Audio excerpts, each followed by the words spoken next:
Susan? Let me make sure there's, okay, Karen says she's off video for bandwidth. Okay. Susan, why don't we go ahead and begin our meeting? That sounds good to me. Thank you, Andy. And thank you everyone for being here. And to Bob and David, I totally understand, you know, we missed you last time, but I know there was conflicts and there was a lot of sickness going around in December, which I did not expect, but I'm glad you all are well and can join us today. Perfect. Let's see. So I'd like to do a round of introductions before we get going. Andy, do you have a roll call that you could call? Yeah, sure. Why don't we just walk down the members here on the screen? So Okay. you just introduced yourself, Susan. So Tara. Yep. Hi, Tara Brock, Vice Chair representing Coastal Conservation. Jamie. Jamie Faraday, Coastal at Large here in foggy Coos Bay. Walter Chuck, Ports Marine Transportation and Navigation, calling in from Sherwood, Oregon today. Hi everyone, it's Margaret Corvey. I'm not going to be on video today. I did test positive for COVID, so just bear with me, I guess, a little bit today. My brain's maybe not working as good as it should be, but happy to be here representing coastal tribes on OPAC. I don't believe Richard is here today, but check. Right, Richard is not here. And John Holloway in here. I don't see John. I don't see John. So Peggy.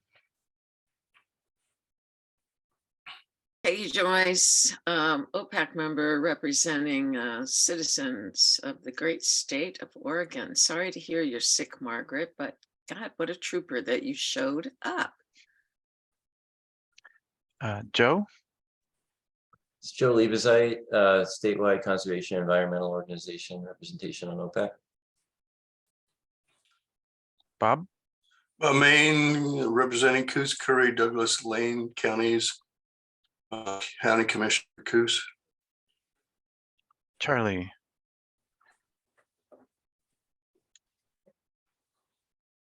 Hey folks, Charlie Plyman, representing non-consumptive recreation.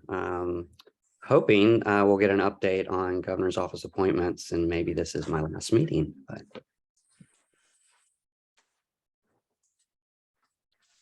David. Yes, hi, Tillamook County Commissioner Dave Yamamoto, North Coast County representative on OPEC. And Fran. Good morning, everybody. Fran Recht. I'm on OPAC, was an elected city official, and I'm on the City Council of Depot Bay. Okay, next we're going to go to our ex officio seats. Susan informed me that Ray Monroe will not be here. So let's move down the list, and Laurel. Good morning, everybody. Laurel Hillman, Oregon Parks and Recreation Department, sitting in for Director Assumption. Karen. Good morning, Karen Braby, Marine Resources Program Manager for ODFW. Good morning. Karina. Good morning, Karina Nielsen, Oregon Sea Grant Director at Oregon State University. Ryan. Good morning, everybody. Ryan Huff here on behalf of the Department of Environmental Quality. Morning. Is Blake here? Okay, I don't see Blake and Jason Miner. Actually, this is we need to update this with the new governor's natural resources advisor.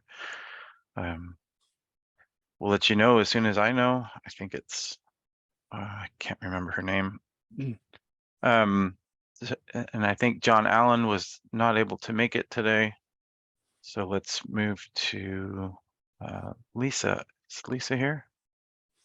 I don't see Lisa either. Steve Shipsey is at a commission meeting today and he will be unavailable. And so we'll go to Chris. Chris Wall with NOAA's Office for Coastal Management. And I am Andy Lanier, staff for the Council, Marine Affairs Coordinator for DLCD. And I think we also have Mandy McNabb on the line. Mandy, are you there? Yes, I am.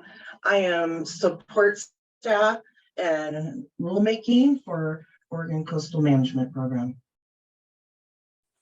Okay. Susan, I think that's it for intros. Okay, perfect. Unless, are I'm there glad any we have- other OPAC Oh, go ahead. member, ex officio or otherwise we have not mentioned?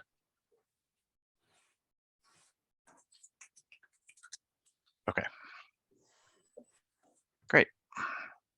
Okay, thank you for that. And as you all know, we have some leftover work to finish from our December 9th meeting. We did, Andy sent out the summary from last meeting, so I think we should go over that and take a look, see if we all agree on that, and then move on to our regular business for the day. Let's see, and I think you also approved a link to that. Oh, and it's up on the screen. I did provide a link to that. Let me. That's right. I can copy that and put it in the chat if we need.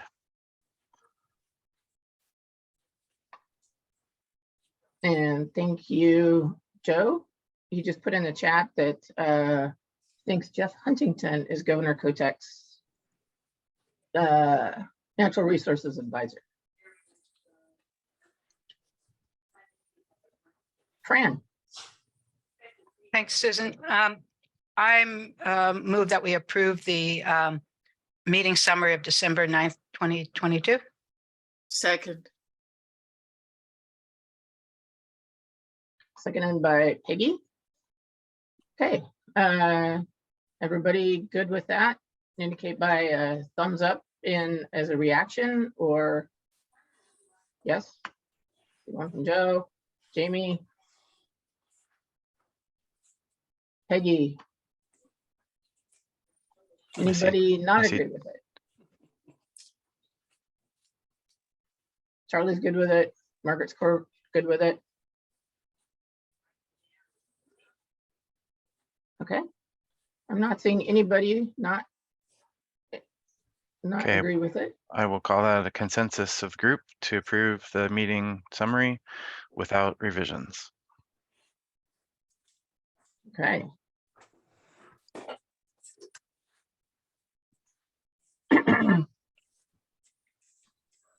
Okay, and we are ahead of schedule by a little bit. So this is now our public comment time. Do we have any members of the public who would like to provide public comment on anything on our agenda today? Please raise your hand, or I think that's under reactions. Or you can send a message in the chat that you would like to comment.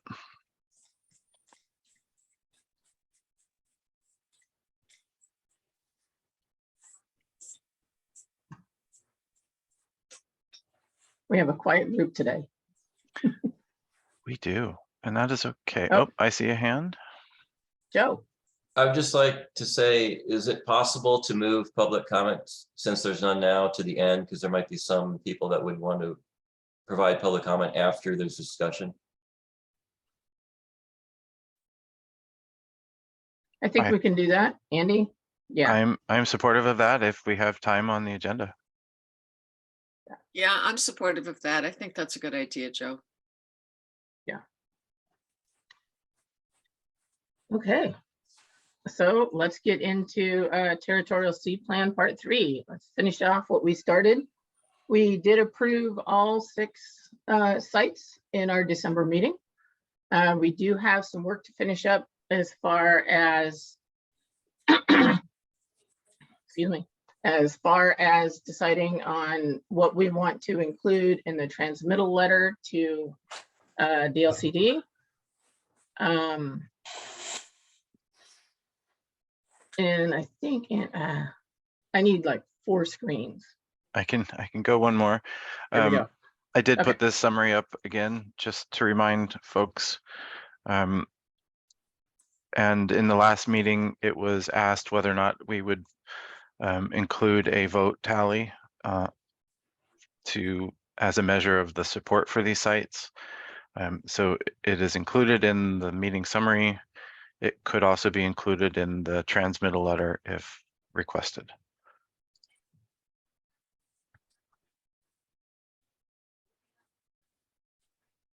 At the end of the last meeting, we did have some discussion. Andy, can you go back one slide? You know, we kind of got wrapped around the axle on some of the details about some of the sites.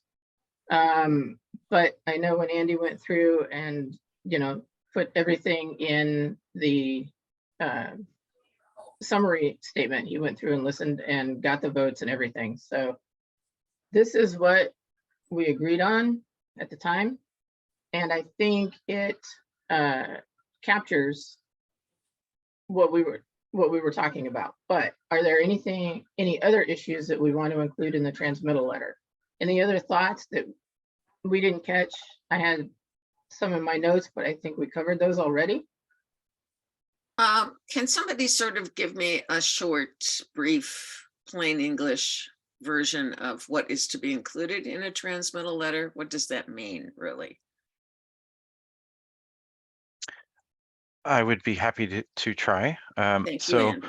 the Ocean Policy Advisory Council is an advisory body to the Land Conservation and Development Commission, which is the official rulemaking advisory body for stewardship of the Territorial Sea Plan. When OPAC makes a recommendation, in this case, a set of recommendations, they are then transmitted to the commission in kind of in a formal way. So there's usually a letter that is sent to the commission informing them of OPAC's actions and then informing them of its recommendations for a rule amendment. These recommended sites qualify as amendments to Part 3 of the Territorial Sea Plan. They would be added in officially to Appendix E of Part 3, which documents all of the sites that are currently recognized in Part 3. So that would be what is transmitted to the commission. Is OPAC has made a set of recommendations. They are for the establishment of, and then you can read this list of, you know, the new designation areas. And then the commission would review the materials, review that the recommendations from the council are consistent with the established statutes for the Oregon Ocean Resources Management Plan with Goal 19, and then they would act. Okay, so it's not, so there's no particular language that we need to craft here. This is just a letter saying to the boss that this is what we've done and here's what we'd like to have implemented. Correct. Thank you.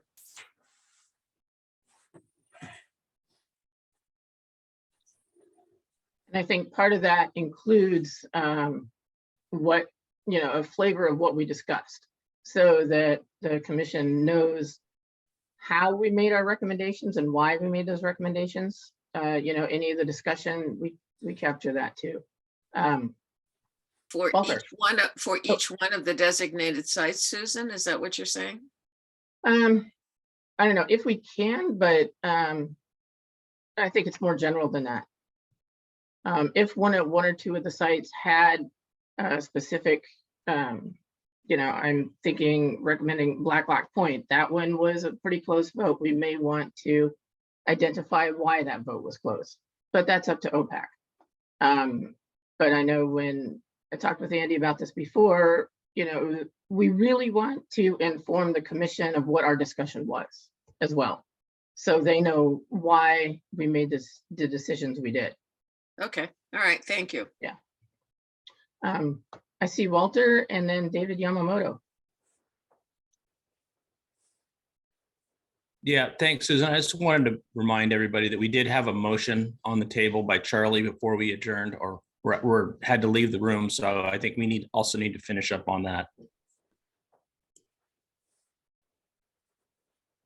Well, and Walter, I think if a motion has been made, but it has not been seconded, then it can be rescinded. But I feel like the discussion did get cut off. So I do want to allow Charlie to revisit his thoughts on that. But I think because we adjourned the meeting and there was not a second, that motion is not still on the table. As part of the official procedure, that's how I would interpret that. But I think, understand, Andy, but we were forced to adjourn. It wasn't as if we did. Yep. We weren't given the opportunity, and there were quite a few amendments being made to it. So I think we should give Charlie the opportunity to restate his motion and finish that discussion. It was yes. getting pretty lively. Mm-hmm.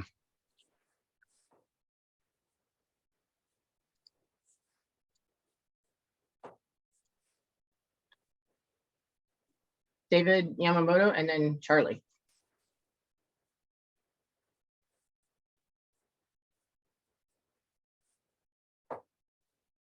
Sorry, I was muted. Apologize. Susan, I did thank the you. same thing. And I am so sorry that I was not able to make the meeting. But I think I just need to go on the record, especially for, to me, the most familiar site here, Cape Lookout. I just need to be on the record when it comes to stakeholder outreach by the Audubon Society. I just have to state that there was no outreach to the Board of Commissioners. I don't know what cities they talked to. In speaking with Ray Monroe, there was no outreach to the Pacific City Doryman's Association. I did talk to the Nestucca-Nesco and Sand Lake Watershed Council. They do not recall having any conversation with the Audubon Society about this designation. So again, had I been at the meeting, I would have been a no vote on this one and perhaps some others. So again, I apologize for not being able to be there, but I just wanted to make sure if we're doing a transmittal and we're putting comments in the transmittal, I would like those comments to be included.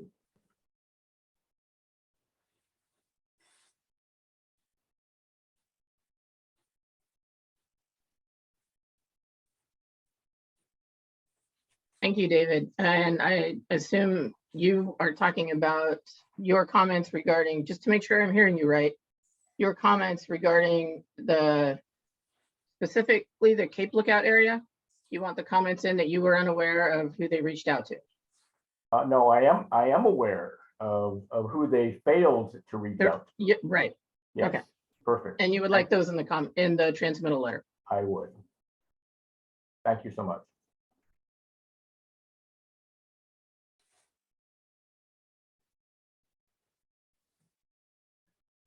Okay, Charlie and then Joe. Sure, I would like to revisit the the motion that was on the table. I regret that I did not write down my words, so I'm hopeful that a recording or otherwise can help get that back on the table. The spirit of that motion was really carrying, some 5 years worth of work from the working group around a few different issues. One was that, we did a lot of work to ensure that we were cleaning up what had been paper parks for years and was causing a lot of confusion for the public. What we don't want to do is kind of repeat that exercise. And so the spirit of my motion was really getting at a way that we can look at these sites over time and ensure that they are being moved forward with the intentions of the proposers and the intent of the agency. That has a lot to do with also rectifying some common goals and some concerns that we heard from constituents, particularly around Cape Lookout. I think there's more opportunity there than there is concern, given the types of restrictions that are on the table for that particular site. And so I think there's a lot of opportunity between the Garibaldi fleet and the Pacific City fleet to work with these groups to identify common goals. And I think that should be something that should be looked at and evaluated.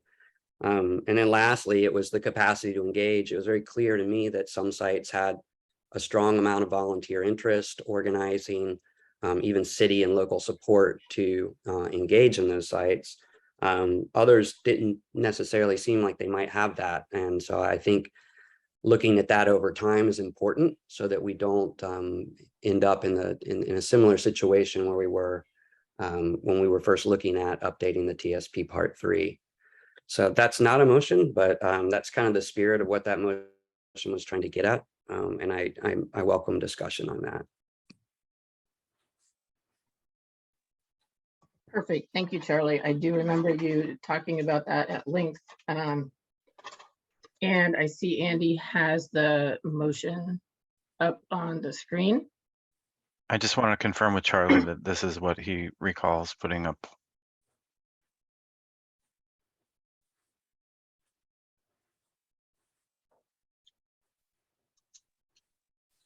Yeah, that's pretty much it. We may want to revisit the funding recommendation that we made in April 2021, given we're now under a different governor's office.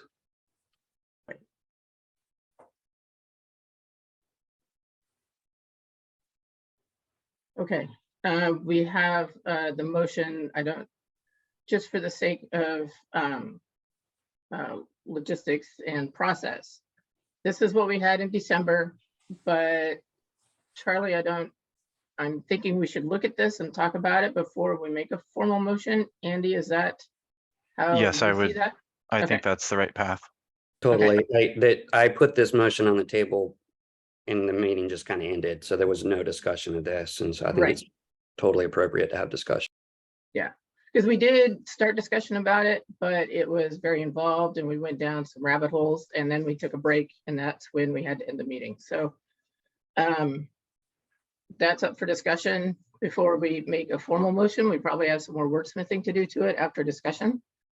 So let's leave that on the screen and have more discussion. I'll go to Joe and then Walter and then David Yamamoto. So Joe, go ahead. Okay, well, I originally raised my hands in advance before this motion was put up, but I do have a, so are you opening a comment to this motion specifically right now? Or can I comment my first comment first? Nope, you can make your first comment first, and this is just a discussion point. So everything is on the table right now. Make your comment, and then we can continue the discussion in general. Okay, I'd just like to respond to David's comment. David, I'm sorry you couldn't make it to the meeting. You're sick.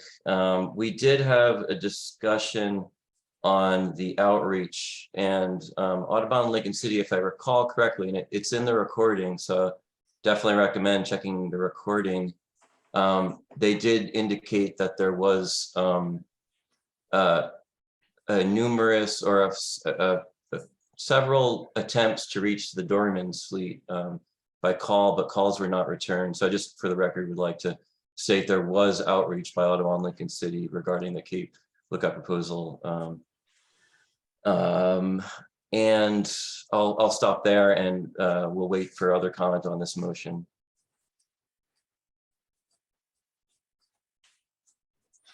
Thank you, Joe. David, go ahead. Thank you. And I want to address this this motion before us, which I approve of. I just need to let everyone know when it comes to funding, and that's a discussion that we had. How much are the agencies going to have to spend to manage these new areas? I'm looking at this upcoming legislative session, and this is something that I've told the Board of Forestry privately and in a public meeting. This is one of the areas. So this legislative session looking to fund the next biennium, they're going to have $3 billion less money in this biennium because all the federal money that came to them in the last biennium has gone away. And I think we all know what the state has done. They've started new agencies, they've hired a bunch of new people, and now they're trying to figure out how to keep those people on and keep those agencies funded. And when you look at all the agencies out there, Oregon Department of Forestry included, they all have some huge budget requests. before the legislature. So this is going to be an extremely difficult session for this legislature for this upcoming biennium funding. And I think we just need to understand that putting more pressure on the agencies, where are they going to come up with the money to manage these areas at the same time? So I love this motion. I think it's already been seconded. I would third it if possible. But these are things that we need to be serious about. Funding is a huge issue and the money is just not there in the legislature right now. So thank you for that. Thank you, David. And just to be clear, this is just a concept right now. Andy, or not Andy, Charlie, we have not introduced this as a motion yet. I want some further discussion on it and we may need to wordsmith it some more. That's where we were in December, talking about some of the specifics of this and what we may want to add or change to this. So I want to continue that discussion. Maybe we can get it in a better shape. If this is fine, somebody can make the motion that this is what we want. But for now, it's just a concept left from December. Thank you, Susan. Yeah, thank you. I'm glad to hear you speak in support of it. Walter, go ahead. Yeah, my internet's pretty spotty, so if you lose me, I'm sorry. I'm just gonna want to really support what Charlie had to say. The working group spent a lot of time working through the TSP process, and this motion pretty much finalizes and kind of cleans up what going forward I think OPAC should be looking at. Our goal was not to create paper parks, so this motion would make accountability for these groups that propose these areas and had them confirmed. We have a little follow through on the OPAC's part to make sure that these programs that were proposed are implemented. Also, the funding, not just state but private funding, and agreements. Going forward, not only is OPAC responsible for designating areas, but it's also responsible for doing follow through to make sure that the proposals and proposers do what they say. And I think we should also put a time limit on that, maybe do a two-year check-in on this, because it's very important. There were a lot of comments about these previous areas, where there be marine gardens and so forth, where did nothing. And so these people that and groups that propose these areas need to make sure that they didn't create paper parks of their own. So thank you, Susan.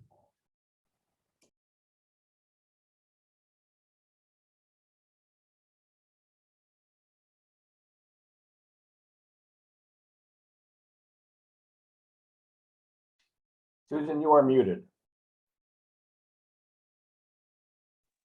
Okay, so what I'm hearing, Walter, thank you for that, is you appreciate the accountability that this motion or concept would do, and perhaps include a 2-year check-in.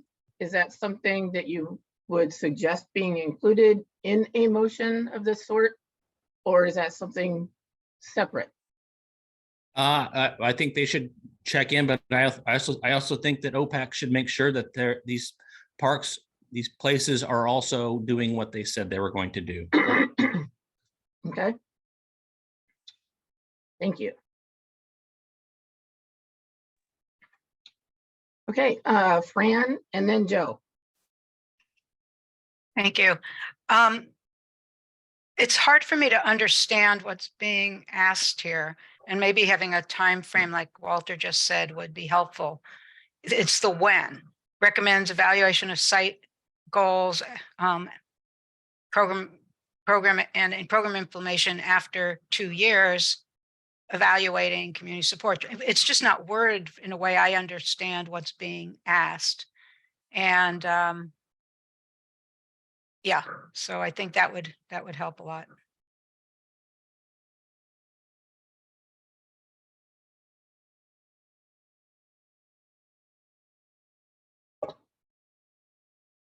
Okay, thank you, Fran.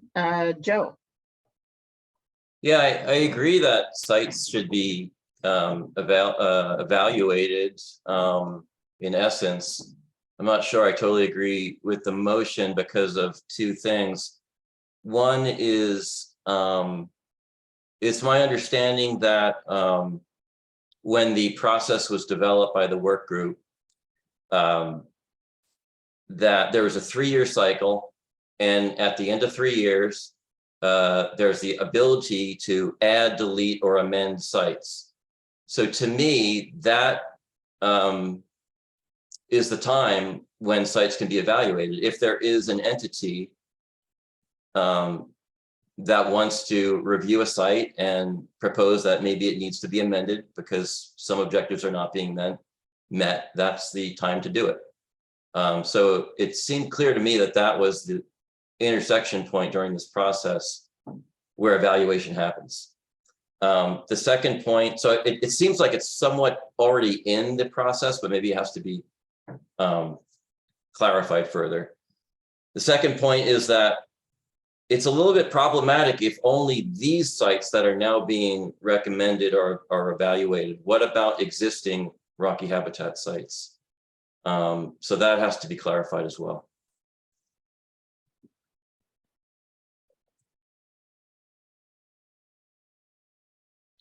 Good point. Thank you, Joe. Susan, I'm raising my hand to get in the queue as well. Oh, I can't see your hand, but okay, Jamie and then Andy. Go ahead, Jamie. The question that comes to my mind is who is evaluating these? Is it OPAC, I presume? If not, and then that requires, of course, the proposers to come up with the data for the evaluations.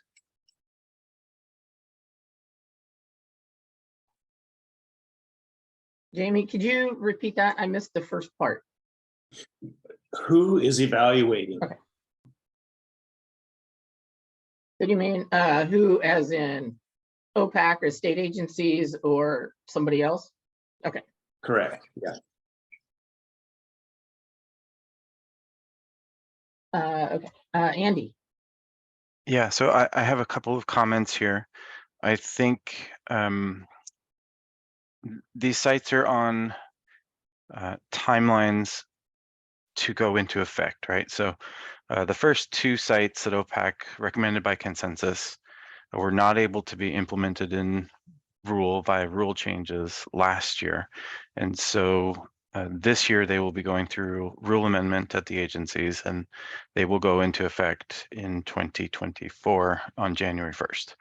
It is likely that the 6 sites that we have just recommended will not go into effect until 2025 on January 1, consistent with that rulemaking process. So one of the things I would specify here is that you would want to do a review from the period that the sites actually go into effect, so that you have a couple of years of implementation of those sites.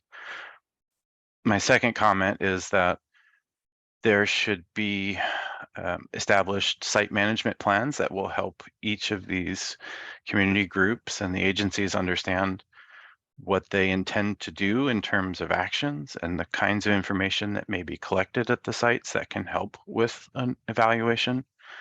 I have reached out to some of the members on the council, but we just submitted a grant application to NOAA for the purpose of adding capacity in our agency to help the communities develop site management plans, which would include some of these pieces of information that would be valuable for a review.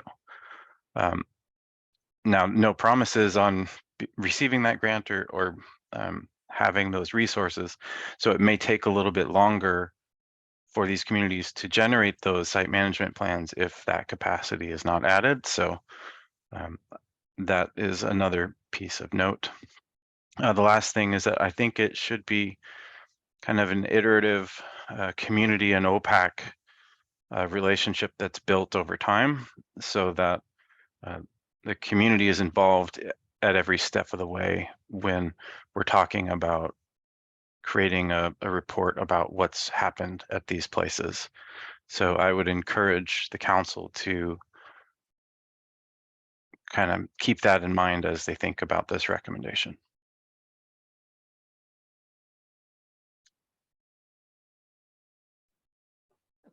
Thanks, Andy. So realistically, if we're looking at evaluations 2 to 3 years after implementation, we're looking at 2024, so it'd be 2026 and beyond. Yes, that's correct. Okay. Maybe even 2027 if, okay. Okay, other comments? Suggestions? Peggy? So am I hearing this correctly?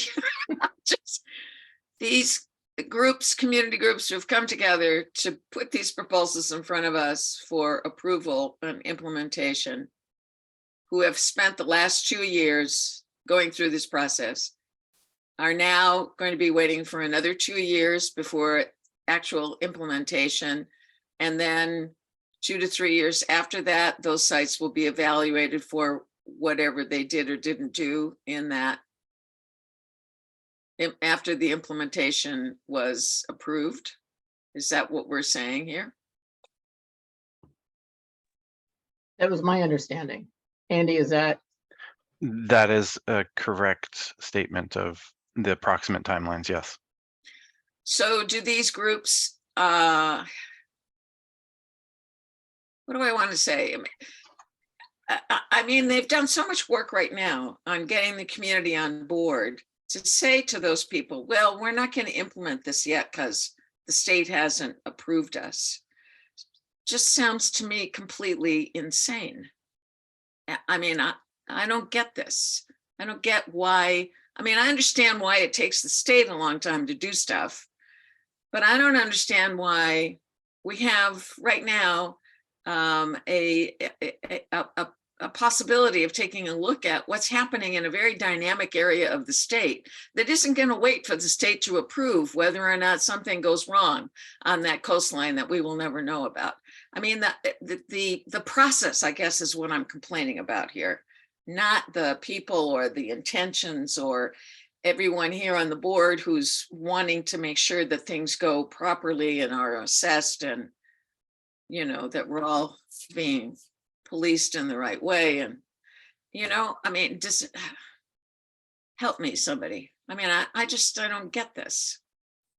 Well, it just, I mean, this is a new process. You know, OPAC did approve the 2.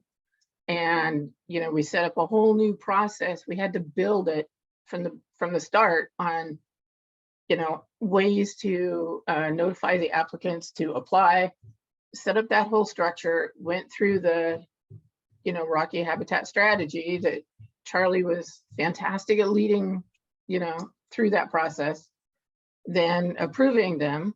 But at the same time, the state agencies have to set up, you know, rulemaking process. And that takes time. You know, being involved in other other management and other arenas, I understand it takes time and it's frustrating, but I just don't know how we can speed that up any sooner. Unless Andy or Tara or somebody have other ideas on, you know, what can be done. But I think it's really up to the state, and we're building a new process. Not just a new site, we're building a process to establish these sites. Takes time. Okay, but the process so far, in my experience, is so fraught with delay and lack of, how shall I say it, a real sense of urgency. There's no real sense of urgency here. There's no sense of, let's get this going. That's the impression I get. Okay. That I don't know how to answer. Honestly, I don't have an answer for that. I mean, it's sometimes it may be your perception. I have a different view, but we have to lay the groundwork and get the rules done according to state law and state rules before we can get these into place. So I think the best thing we can do is make the decisions today, get the transmittal letter done according to a very tight timeline with DLCD and get the process going. Thank you, Susan. Yes, I Yeah. agree. Okay. Thank you, Peggy. David. Thank you, Susan. I can help you answer that question, I think. I'm from the government and I'm here to help. I mean, these things just do take time, but they really do. When it comes to reevaluating these sites at a later date, I think it's important that we understand Hey. that. Yes. Oh, sorry. Can't, my cat sat on them. Sorry, no. Oh, I thought maybe I was misspeaking there. Sorry about that. Well, wouldn't be the first time though. Wouldn't be the first time. So when it comes to reevaluating all of these sites after a certain amount of time, I think we need to understand that all of these proposals have goals and stated objectives within them. And they need to be reevaluated at a future date according to the stated objectives here. And they're already in each one of these plans. So again, these plans are up to the proposers to not create problems for underfunded agencies. So that's, I think, something that we need to keep closely in mind here as we move forward. Thank you, Susan. Thank you, David. I certainly understand that too. Walter and then Karin Braby. Yeah, thank you, Susan. Once again, I apologize for not putting my video on. I would probably lose my connection. I'm just going to reiterate what David said, and that also these areas should not be just turned over to the agency. It was not the intent on adoption for these to be turned over to the agencies and have them finalized and have all their management plans and groups done by the agencies. The two that we approved had fully developed programs and funding in place. I would say that it would be my opinion that in the next 2 or 3 years, that these proposals that we put forward on the 6 should at least be up to that standard. I mean, we need to make sure that these things work and that their proposals and the management plans are done by the proposers. This wasn't supposed to be something that just gets handed off to the agencies after OPAC passes it. So I think that we need to make sure that these proposals and the proposers do what they said. And because OPAC supported them, we need to make sure that they follow up on their proposals and not just have the agencies do their work for them.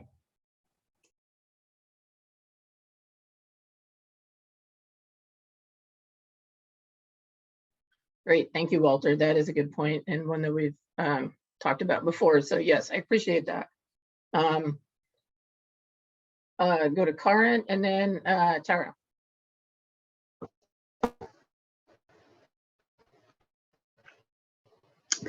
Hi, everybody. I just wanted to offer some thoughts about the speed of the process and for this to go slowly.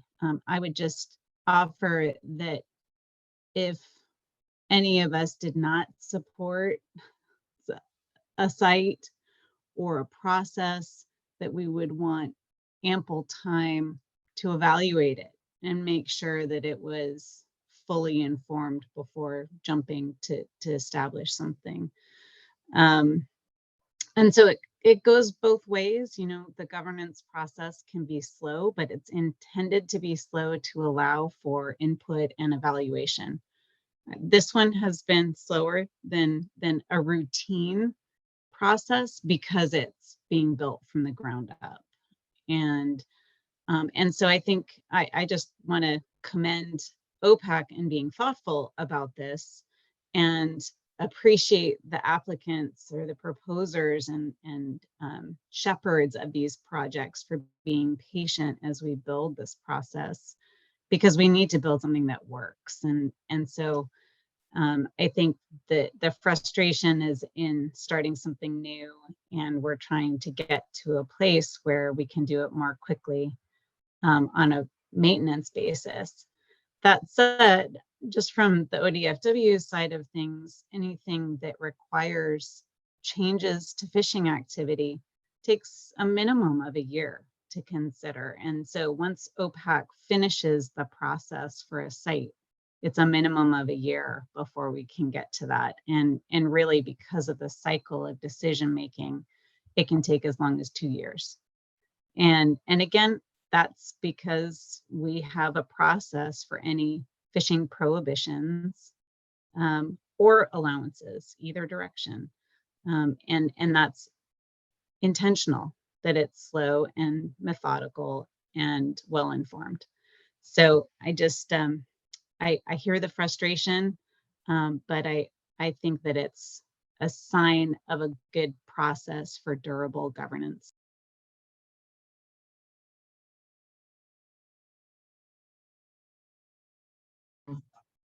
Thank you, Karen. That does make a lot of sense. And, you know, one of the things that I was thinking about as far as monitoring these sites and the goals and, you know, just the difference in our discussion now between our discussion in December when we were running out of time on our agenda. You know, I think this discussion has been more thoughtful and considerate. So sometimes taking a little bit longer, giving it some more thought over time.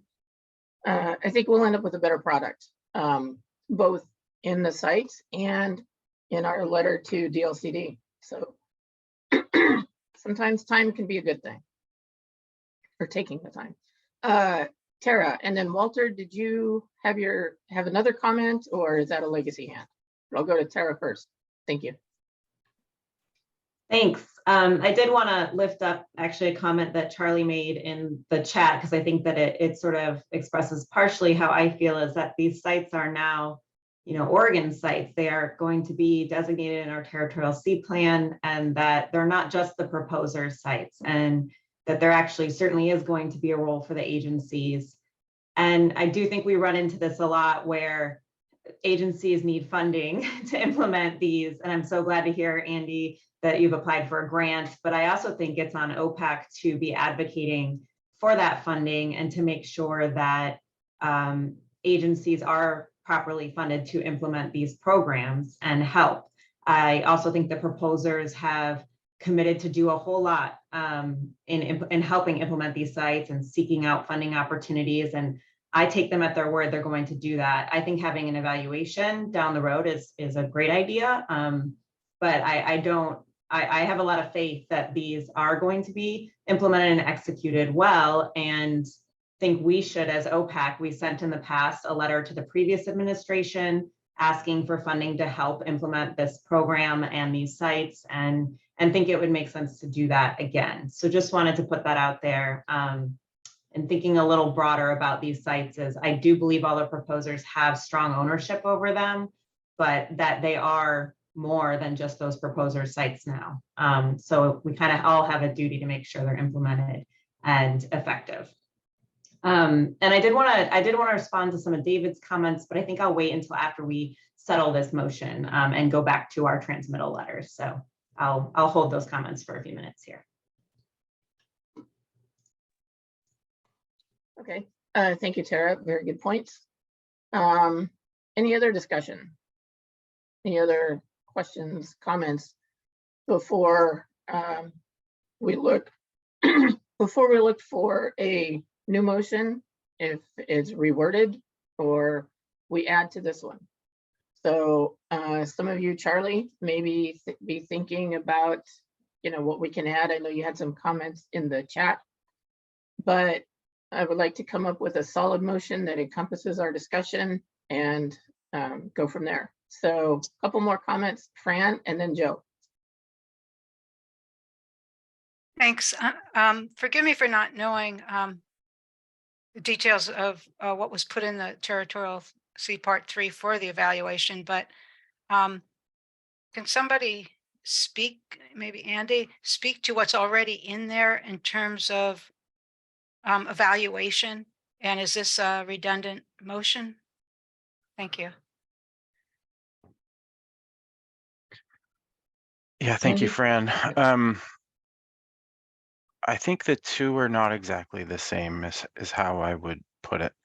And let me talk first about what's in the amended Part 3 strategy. And that is that the state recognizing that all of our rocky habitat sites may need to have a closer eye and flexibility for adaptive management.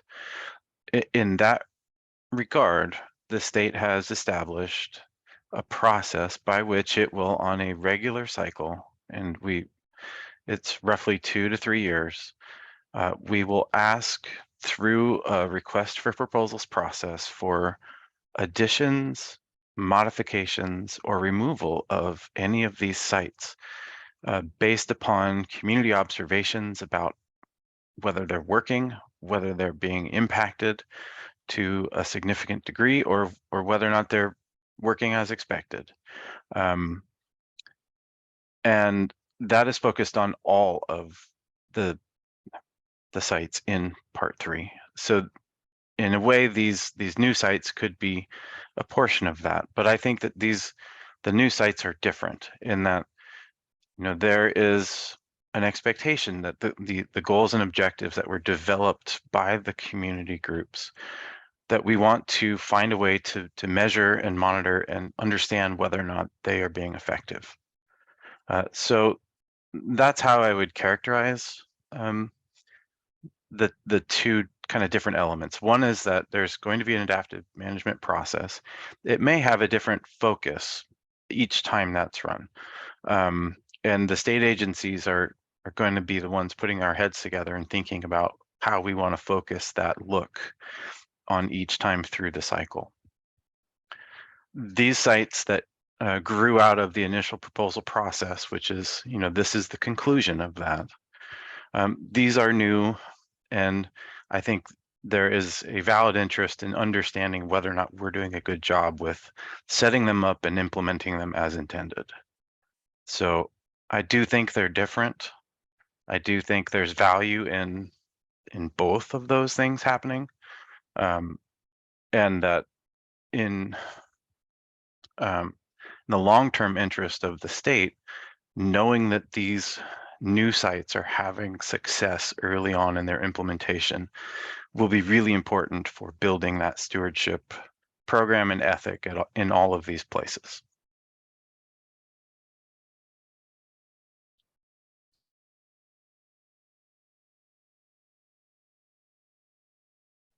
Thank you, Andy. Fran, did that answer what you were looking for? Okay. Joe. Yeah, thank you. Yeah, I think Andy actually captured what I was going to ask about, which was getting back to, it seems like there already is a place in the process that the working group delineated for this type of evaluation through the modification, addition, or deletion of sites in every 3 years or whatever it's going to be. So again, I just want to be pointed and ask, do we need this motion? Since that's already kind of baked into the process. And then the second piece is the differentiation between the two sites. I understand that, Andy, because now we have sites that are based on proposals from the public, whereas in the past they were not. But I just wonder if that creates any problem, or do we look at those older sites as kind of being grandfathered in a different way? Does there need to be any documentation of how we treat those two sites differently? So I guess those two questions are, do we really need this motion, since we kind of already, from what I understand you're saying, Andy, we already have a process to evaluate these sites in a regular time period based on the process that was developed by the working group. And then do we need any language to somewhere to indicate the difference between those two types of sites? Thank you, Joe. Andy, I'll let you answer the questions, and then we'll go to Charlie. Yeah, Joe, the existing sites that are in designation were, many of them, proposed by communities themselves, and they have an established kind of management regime. They, to my understanding, do not have regular review of their performance. But I do think that is something that I would like to bring to those existing sites that we can learn from this new process about. So I actually do think they are different. I think that the development of the goals, objectives, and kind of measures to understand and observe these places. I think we've had a lot of growth in our thinking about that in the last 20 or so years since those sites were established. And I would like to see the same kinds of focus put on those places. But I don't think we have the capacity to address all of those now, which is why I'd like to focus on these new areas. And then potentially down the road, bring that perspective and that that focus to those existing sites.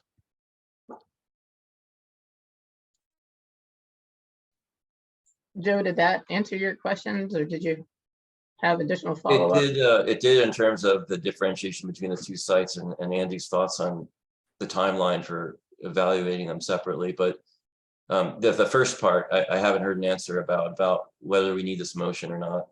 Right. Okay, I think Charlie, you were next. Did you have a response to that part of Joe's question? Well, yeah, I did want to distinguish between, and I think Andy stated it pretty well, but I would say that I think the analogy of us building a plane while we're flying, it's a good one. And I think that was to Karin's points a little bit, but we spent an extensive 3-year process with state, federal agencies, a full working group of individuals and stakeholders evaluating the old sites. That was the focus. That was an extremely extensive process. We got rid of sites, we deleted sites. When we went to the public didn't come to us to alter any of those sites. They wanted to propose new ones. Those new sites didn't go through that working group process that we just went through. And what we learned in that process was that was the first time we were looking at those sites for 20 some years. And there was a lot of discussion if you were involved in those working group meetings. I mean, that's why it took so long. If we're going to add sites, it seems like we should have a really thoughtful way to make sure we don't end up in the same situation that we did moons ago. So I don't think that these new sites have had a working group extensive review after time being implemented. I think that we all identified in the process that there was a lack of agency capacity and a lack of agency funding, and to the extent that we wrote recommendations around that. So here we are, identifying that we have some gaps. We're adding some new sites. We're putting a lot of faith in the community helping to hold those up, and not just the agencies. And we all need to be responsible for that. And I think Tara said that very well, that this is our responsibility. So whether I like a site or not, I feel a lot of responsibility to make sure it's successful, because I was part of this process. And so that's important to me, and a big distinction between the sites then and the sites that were just proposed and are moving forward now. I do think in a future process, they could be one and the same. Or there may be ways that DLCD can consider an RFP that addresses evaluation of new sites. But yeah, this is the first time we're doing this. And, I don't want this to be a punitive process. It should be an enabling process. And so, I'm hopeful that some sort of emotion can get us there. I do feel like emotion would be helpful on this. I want to make sure that this has been a deep discussion of the working group over many years and is now kind of trickling into OPAC here again. So I just want to make sure that, due diligence is done in my last stand here on OPAC for sure. It feels like my legacy too. So, and it's all of our legacies. Yep, you've done some outstanding work here, Charlie, and OPAC has as well. So yeah, so as long as we can find a way to make sure that we carry that on into the future, let's do it. So Bob, Just thinking about the public involvement, and maybe Charlie or you, Susan, can remember more than I because my head's full of other stuff. But I don't remember other than the public discussion about Cape Arago area. I don't remember anything about public discussion on Black Lock Point as far as the public went. We had Redfish Rocks down in Port Orford, but I don't remember anything at all about Black Lock Point.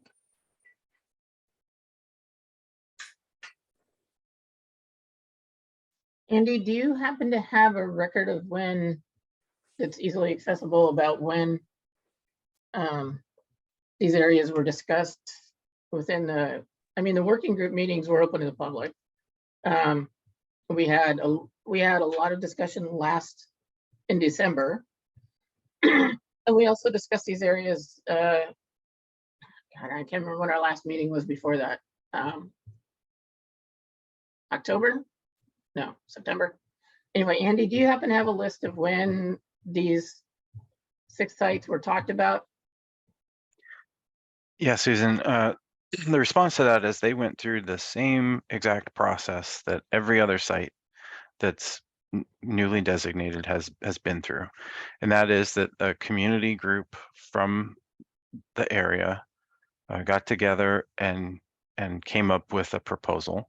That proposal was reviewed by both agencies for feasibility and completeness, as well as the working group, which had a number of considerations and potential questions.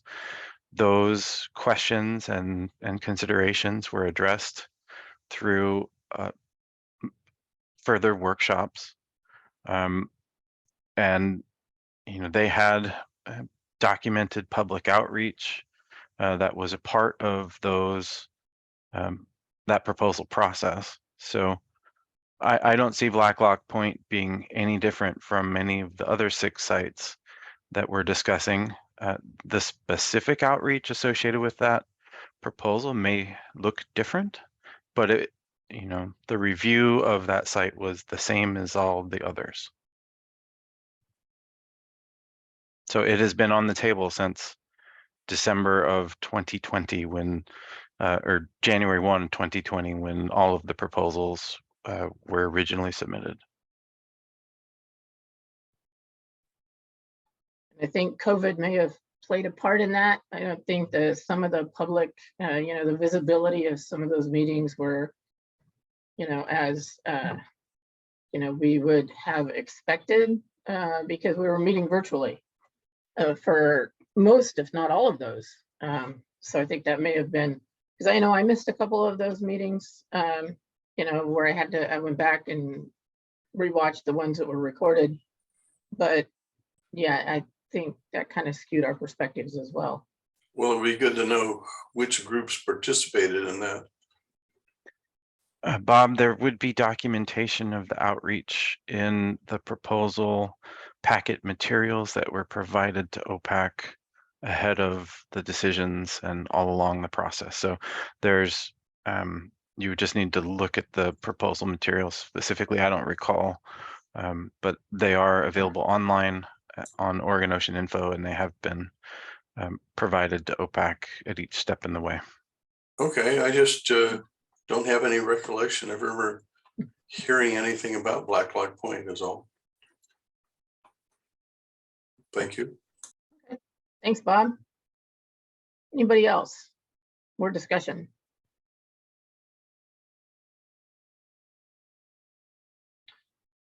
Okay, so Jamie, go ahead. And then Tara. Well, if this motion that's before us is acceptable to all, I'd like to move that we accept it. There might be some rewording in the funding package because it's specific, as Charlie mentioned before, we have a new administration. So anyway, I'd like to move it forward if possible.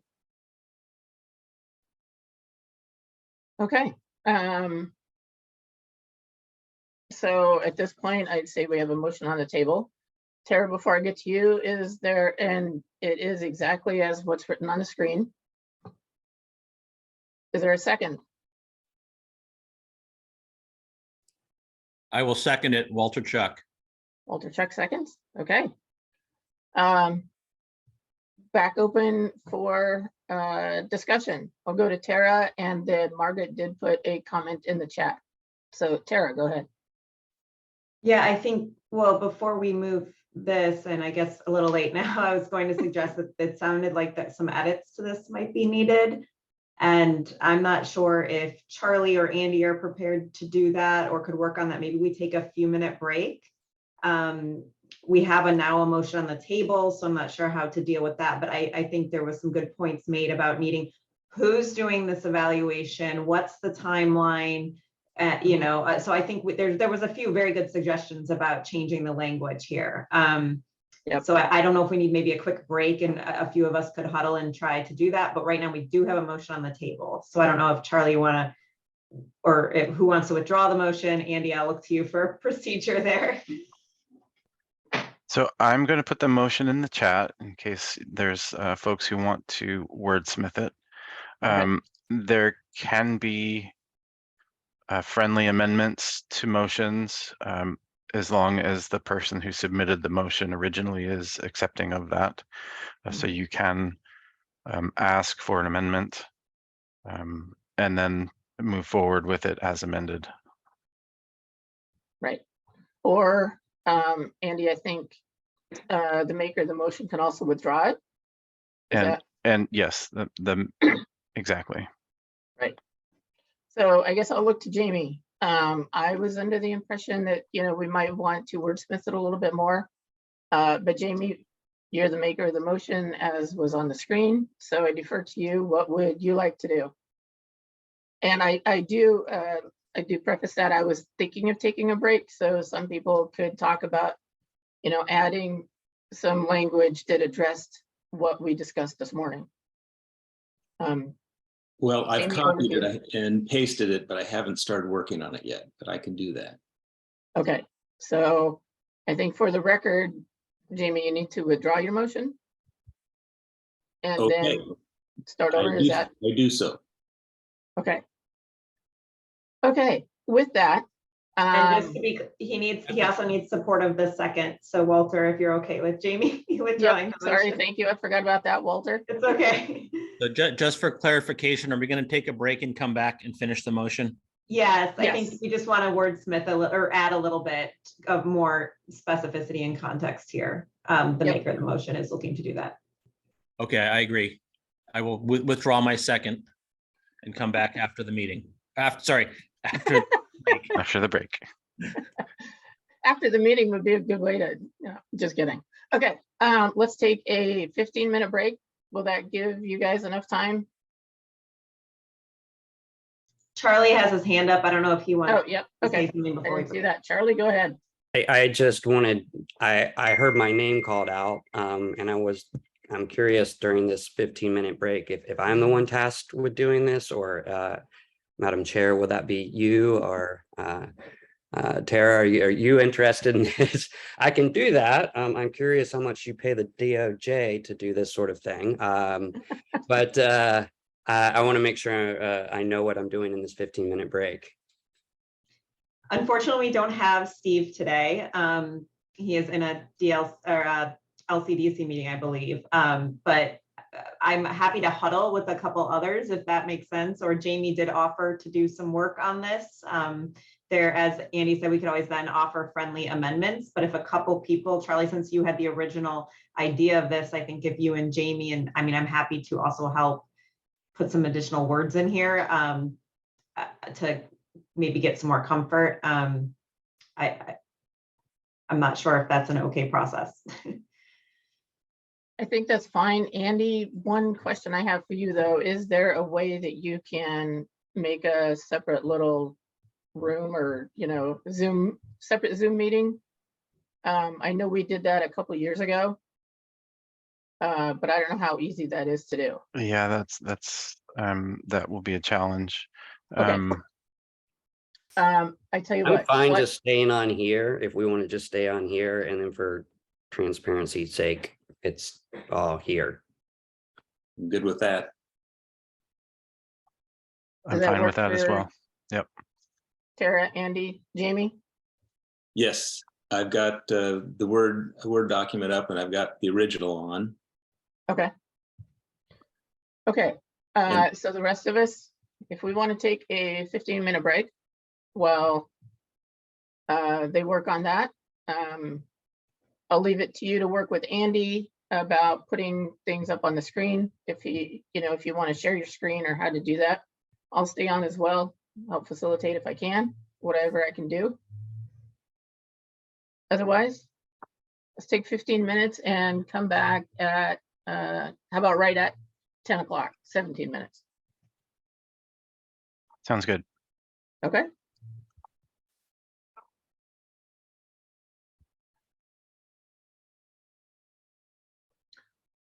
So Jamie, I will oh, be go ahead. back to help this process, but I need to get my dogs a quick break so that they can be happy for the rest of the morning. That sounds fine. No worries. Okay, so Jamie, do you want to share your screen, or is that too much group editing, or do we just want to sort of give suggestions? I'm happy to share my screen. I haven't done this in a while. Hang on. I know as weird as it was going to all virtual meetings, now it's, the switch back to virtual plus in person and forgetting some of the virtual stuff. The host is disabled participants. Oh, that's okay. I'm wondering if I know Joe did express, it sounds like some concern about how this is different than the process that will be going forward, and wondering how you feel about connecting this and saying, as part of the process that's going to be happening, we could potentially have more specific language to this evaluation. I don't know, Charlie, if you think that tying those two together makes sense for timeline. Add a sentence like, in addition to the DLCD process. Or like as part of that way it's happening at the same time. We're looking to add, modify, whatever, there's the process set up in TSP3. And then we also are asking for this additional work to be done. But I don't know who is doing that work. So Charlie, I see you're unmuted. I'll let you speak to that maybe. Well, I think that it's about conflating the word evaluation with some sort of a check-in review, and when we say evaluation, that's a very formal thing. And we start to, what's the rubric, what's the criteria, who's doing it, what's the timeline, that's all the things that we get into. And so, these sites have been presented a couple times. I even think to the entire council. So I think like even just that kind of a touch point is where people can ask questions. We can revisit concerns that were raised in the designation. We can see if those have been met. We can have a discussion about it. And maybe that precludes the RFP process. So it comes just before the RFP process that DLCD is identified. That's one way. I think the devil, though, is in the details of what exactly are we asking for.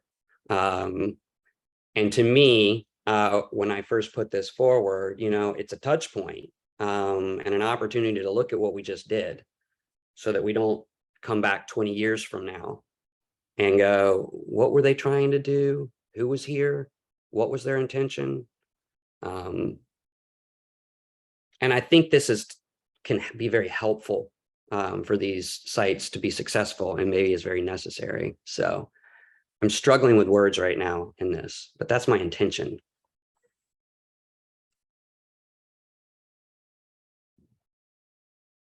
Charlie, I liked that idea and timing. I'm wondering if there is a way to say ahead of the, sorry, what are we calling the process? That's the RFP, ahead of each RFP process, and getting some sort of presentation or check-in at the council. I still think my question is who? Is it, is it these proposers? If these proposers move away, move on, is it DLCD then who is in charge of giving that presentation to the council? But I do like the idea of it being more of just a check-in, like, hey, here's what's going on at this site. I just think that would be informative and great for people to be hearing anyway, and also keep them all front of mind for us. So I really like that. I'm just not sure how to put this in a motion yet. So, and I don't know if this carries the spirit of everybody on OPAC, and that's why I'm, I don't want to take a lot of liberty here with new ideas, but, I actually think it would not be a big lift for each of the implementing state agencies to give a status update. And if the proposers are available, it would behoove them to be part of that. Because a lot of these are relying on a community lift. 2 years from now, if there's no community around a site that was proposed and the agency's having a hard time implementing it, that might be an opportunity for OPAC to say, hey, in this next RFP, we want to do a more formal review of this site. And we might need to check in on it a little bit more. Or they might say, this site's doing great. This is really informative for us for new sites that come on board.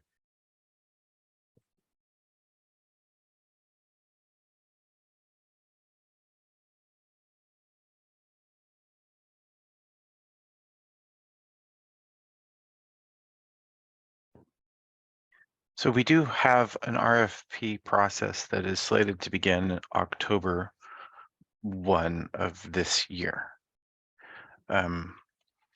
So Yeah, I think we'd want to maybe I say think you ahead of want to the say, next RFP or the are we doing every 2 years? Is that yeah, so 2025? Is that too soon? I think that's actually really smart timing, because the mechanics of getting a site in place, and I realize that people are impatient, but everything from rulemaking to public awareness and signage, the existence and awareness of a site takes 2 years. I know this. I've implemented protected areas and built community teams around them, and I know that that takes a lot of time. So I think that's a smart, like really mechanical check-in and agency gut check or community gut check is the way I see it. Did we get all the mechanics of it done? Rulemaking, signage, general awareness, outreach, and expectations around that. And then community gut check, did everybody up and leave and this site has no support, or is there a great community of volunteers doing awesome stuff and partnering with agencies? Well, I support that. And I like that approach. I guess we'll have a discussion with the full OPAC. Jamie, do you need some guidance on wordsmithing here? Yes, please. And are we talking about the proposers doing the evaluations? I mean, following the criteria for which is laid down, however it is? I think Charlie was suggesting more that it would be any implementing agencies and proposers if available. And I'm not sure how to put that, but I think you could write that into a motion to just, and not evaluation, but just, I move that ahead of the 2025 RFP process, each site be presented to OPAC or I'm not sure how to word this, but by implementing agencies and any other interested stakeholders, something along those lines, to update on the implementation of site goals, et cetera. I'm not sure if that quite does it, but I think it's more of an update is what we're looking for. Update on, rulemaking, site implementation, et cetera. So I don't know how we do that.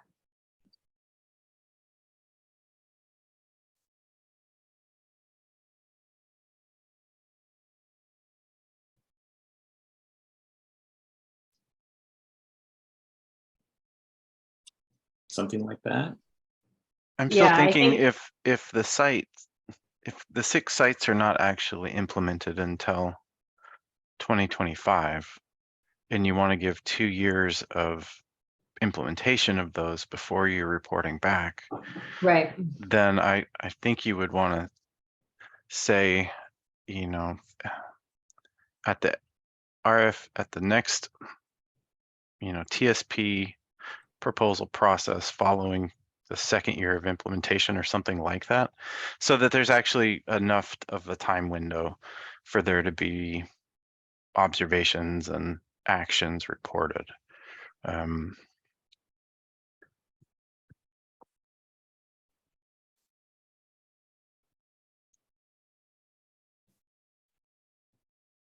Because we want to allow enough time for these groups to do the work and have progress to report.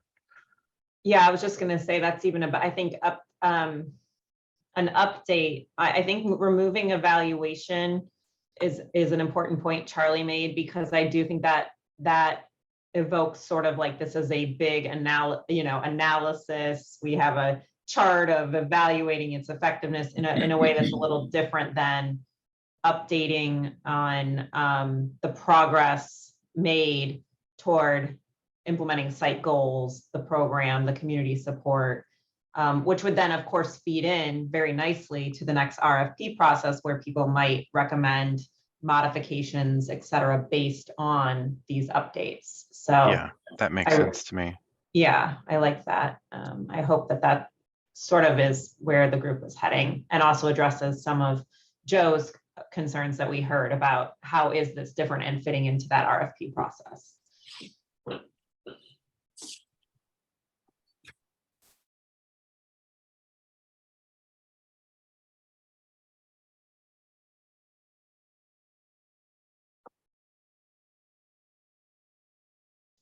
Jamie, I would say ahead of the next TS, I would get rid of next.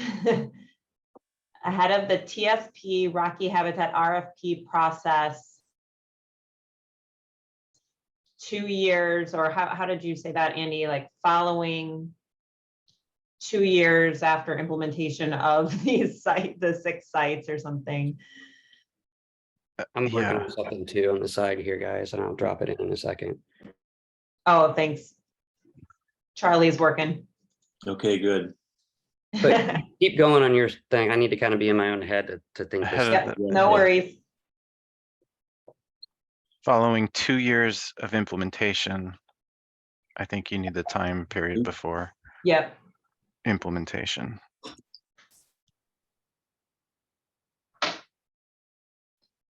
Each site shall provide an update of progress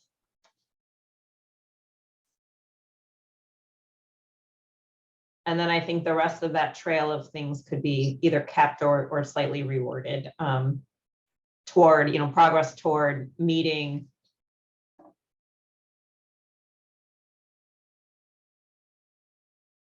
And I would take out the package after funding. I don't think that makes sense there. But Right. I think everything else is fine. No, just take out the word package. Okay. And did we want this to only be for sites still recommended after April? I 2020? would keep Yeah. that bar where it Yeah. is, and then we can move it after we've done this once to Mm-hmm. potentially bring in the other sites. Great.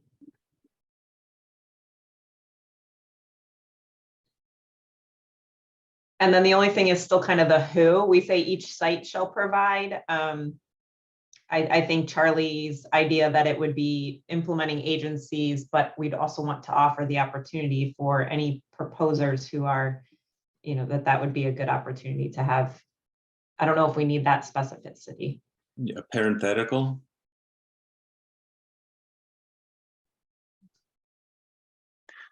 Put a parenthetical after each site.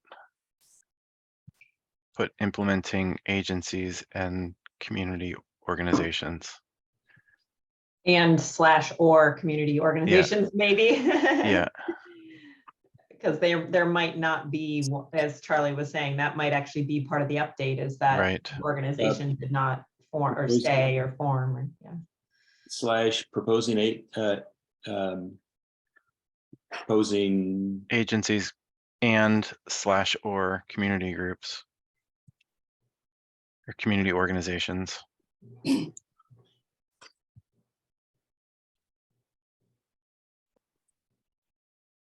All right, I think we're getting close, and we're I close think- to yeah, I needing think to we're go back close. to our meetings. So I am going to take the 1 minute here to just take a quick break, and I'll be right back. Jamie, why don't you copy that and put it in the chat for us? Okay. I just put something in the chat too. Okay. That I was kind of spinning in my head. It's not perfect, but it's an idea too. Yours is a little more eloquent and short.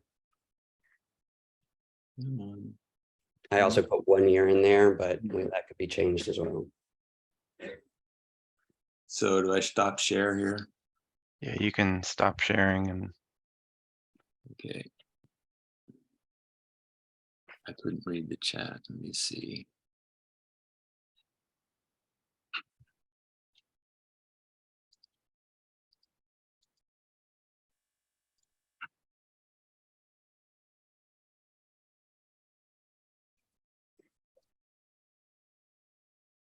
Oh, that's the old. Hang on. Hang on.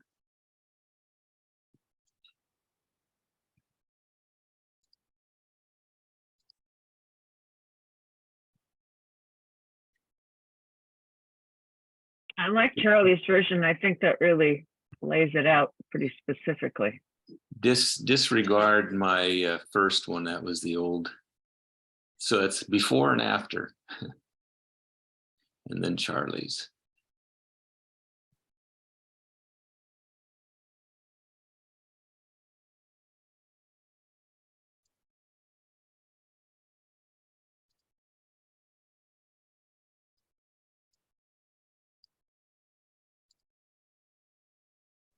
Yeah, I think they kind of say the same thing. Mine is on a 1 year timeline following implementation. Yours is on a 2 year timeline following implementation. Mine also includes sort of this statement that the review should be informing the upcoming RFP process. It should provide, OPAC with that opportunity to tell DLCD, hey, for this upcoming process, this site or that site is doing great, and we should consider that in how we address new sites, or that site's not making it. And we probably ought to include an RFP for revising or changing that site in some way. I think that's kind of where I want to make sure that's capped. I think that's a really good idea, Charlie.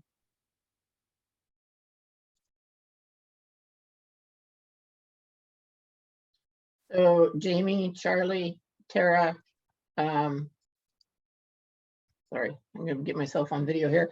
Jamie, Charlie, Tara, do you need a few more minutes to combine Jamie's and Charlie's to rework them into one motion? You need like 5 more minutes? I feel like we should just look at both. I put both options in as slides, and I feel like these Okay. will be useful for the council discussion. Okay, yeah, that sounds fine. I agree that we can give the council a little more ownership of these that way. Okay, perfect. Okay, so it is 10:01. We have a couple versions of the motion that Andy has up on the screen. Are we all back from our 17-minute break? You can just put a thumbs up. That would be great. Laurel, Peggy, Margaret, David, Tara. Okay.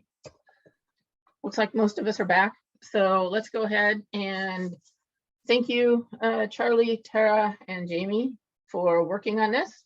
And we do have 2 motions. Well, no motions yet.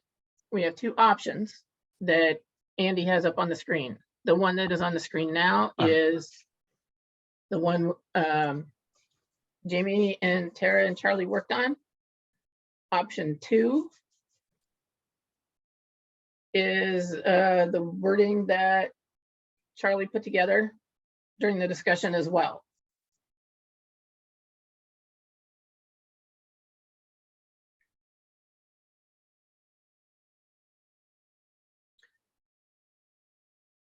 Andy, could you cut and paste those into the chat? Yes, Thank I you. I will make That that. might be helpful so that if people want to look at them on their own screens and I mean- compare them side by side, might be easier. Here's option 1. So it could be good also, rather than look at it in the chat, because it's difficult to. Yeah, let me try and get them on the same slide. Yeah. Perfect, that'd be great. Thank you, Andy. Hold on a sec. Option 2 is a little bit more wordier, so we're gonna try and do some magic here. Magic is good. Yeah, bear with me.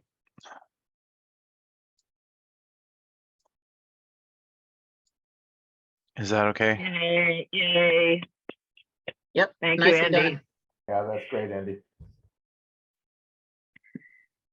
Sorry about the line. My background has a little line in it. Just have to deal with that. No worries. Andy, in my option, if you want to make it shorter, you could take out that parenthetical specific one OPAC already recommended.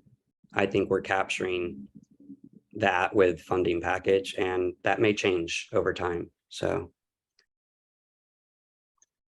I guess how do folks feel about 1 year or 2 years? I think that needs to be 2 years.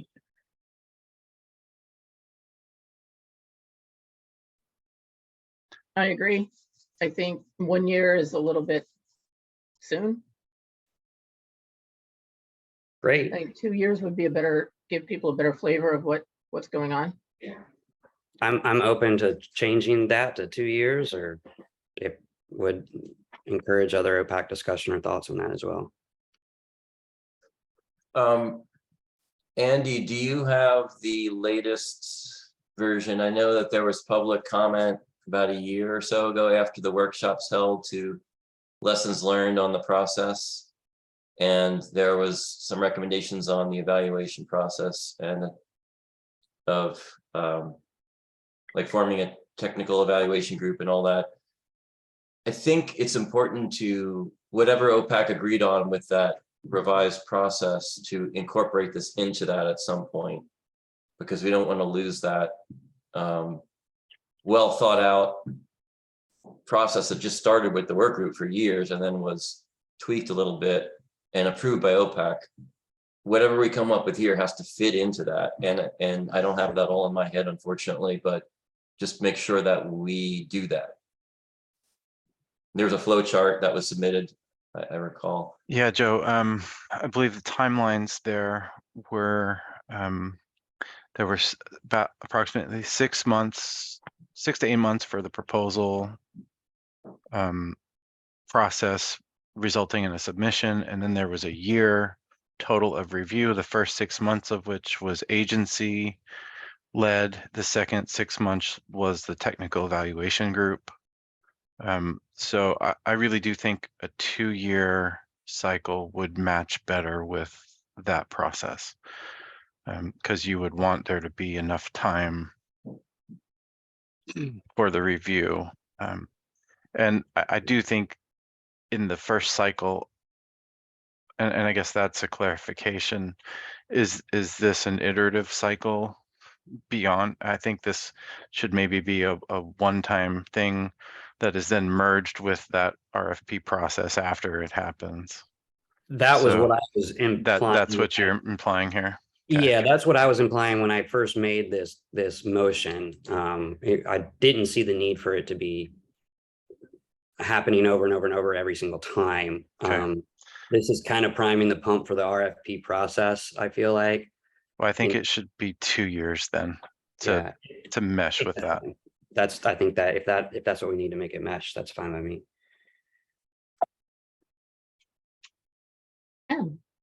Okay. Fran has her hand up. Thank you. Thanks for people who worked on this.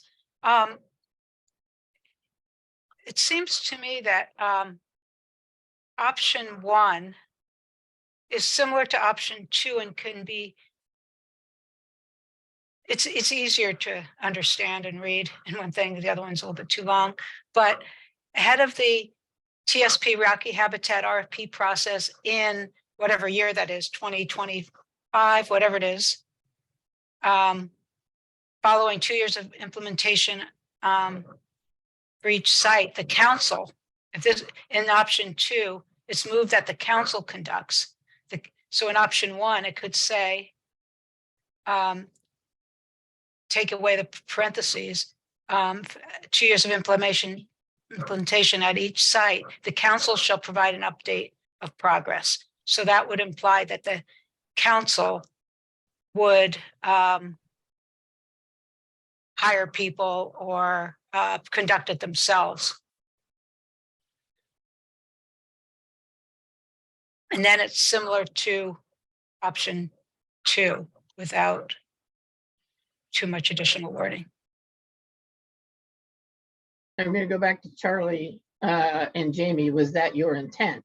Because I know there was discussion about the implementing groups and agency or implementing agencies and community groups versus the council. So I think we need to clarify that. Yeah, so my intention was this was, again, a touch point for the council receiving an update by managing agencies and those proposing the sites and doing that against these general site goals. And it provides an opportunity for the council to say, this is how we want to make a recommendation for this upcoming RFP process. This site's working great. We should encourage more of these things. This site's not doing great.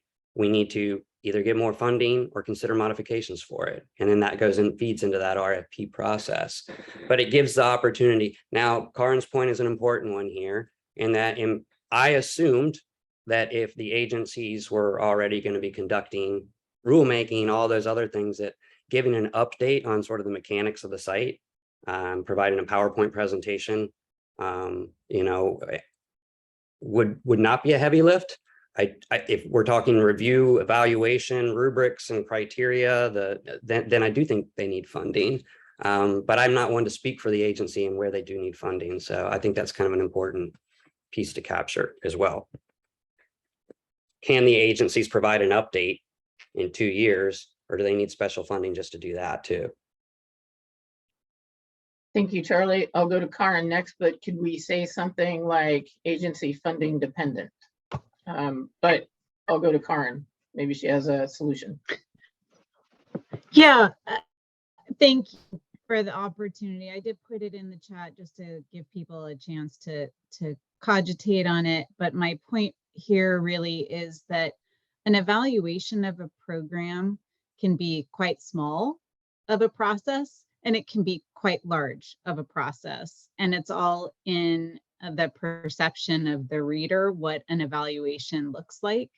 So I think I don't want to see us spend a lot of time discussing what the size of the evaluation should be in this motion here today. I think the point is rather that before we initiate an evaluation process, we need to evaluate what resources we have to put towards it and what our expectations are of the results of that evaluation. So is it a 3-year evaluation where we're looking at scientific results and effectiveness and, surveys to the public? That's big. Or are we looking at something that's, a quick, maybe month-long couple of meeting process to talk about the successes and report back to OPAC? That's small, and that's something that we could do within pretty much existing resources to evaluate. So just can I quickly speak to that? A couple of things. Sure. One, the word evaluation does not appear in my motion. That was deliberate because we were trying to speak very specifically to, we don't need to get into a very formal evaluation process with scientific review, come up with the rubric. We have to get really granular if we're going to do that. And I agree, the agency is going to need a lot of funding. My motion was really to try and get at the spirit of more the touch point, the review, the check-in. How about a presentation? Did you do the rulemaking? You know, are we getting at cycles? Or are we not getting at cycles? It could be one presentation to OPAC, in my opinion. Now, I tried to make it seem simple like that without prescribing it. But if others want to get more granular, I do agree with Karin that we have to get granular and provide funding. Okay, thank you, Charlie. Let's go to Tara and then Walter, but I agree that to me, my thoughts on this is it needs to be more high level and not as granular. But that was what I was thinking going into this. So Tara and then Walter. Go ahead, Tara. Yeah, I think I would just echo what Charlie said in option 1 that Jamie and I sort of worked on. That's why we just had that they should provide an update of progress towards meeting goals, et cetera, like really trying to make this as an update to, and maybe it should say provide an update to the council. And so I think that just in line with exactly what Charlie said, we're not looking for a significant evaluation, maybe even the word review in Charlie's motion was too much. I don't know. So I think that, yeah, I just want to echo what Charlie said, really not looking for a, assessment level of research in detail, but if there's a way to make that more clear here, or if that might not meet with the sort of intent that others want to see. So I guess I'll turn it over to Walter, as I think he has some input. Go ahead, Walter. Yeah, I would like to thank the people that worked on the motion first. I appreciate your work. So first, I would agree with what Tara and Charlie just said. I don't think we should be looking for a full-on evaluation or assessment. Am I still on? Yeah. Okay, full-on assessment and very granular. I think more of a box checking exercise. Has funding been provided, whether or not be agencies or private? And then I also don't feel it would be proper for OPAC to be approving and then also evaluating these sites. I think that OPAC's purview on this is just to approve them. I think if we got into OPAC evaluating sites they already approved, I think that would not be proper. You might have some conflicts on there. So thank you again to the people that worked on the motion. Thank you, Walter. That is a very good point. Okay, we need to wrap this up soon. So I want to take a couple more comments and then I'll entertain a motion for one of these, whatever you guys think. So Joe and a couple other comments and then we need to move on. So Joe, go ahead.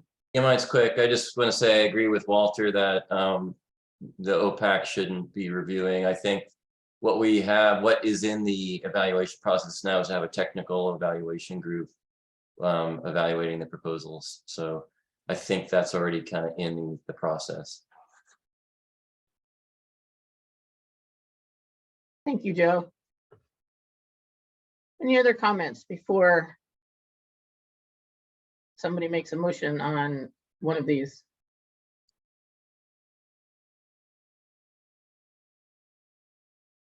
Okay, I'm not seeing any other comments, so open to a motion.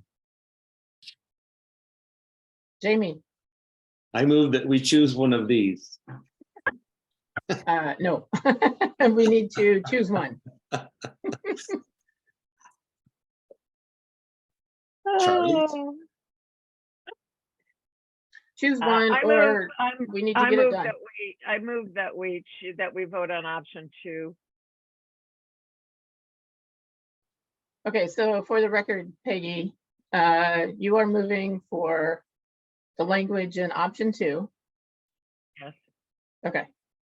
I will second that. Jamie seconds.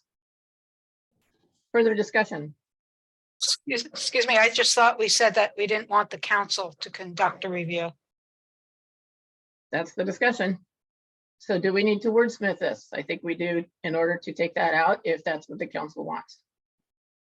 I agree with that. So That's just my personal opinion, but does somebody have wording to do that? I have an idea. Can I just change the word conducts to receives? Yeah, yeah, that's a good idea. Okay, does the maker of the motion, Peggy, do you agree with that? Yes. Jamie, do you agree with that? I have a comment. I do. Okay, Joe, go ahead. Can we say instead of review, a check-in? Because it seems like that's what Charlie, the specific language, I think it makes sense. And that doesn't conflate the actual review that will take place during the RFP process. Review could include a check-in or a complete evaluation, I would think. Or how about one-time review / check-in? All right, check-in makes more sense to me, but go for it.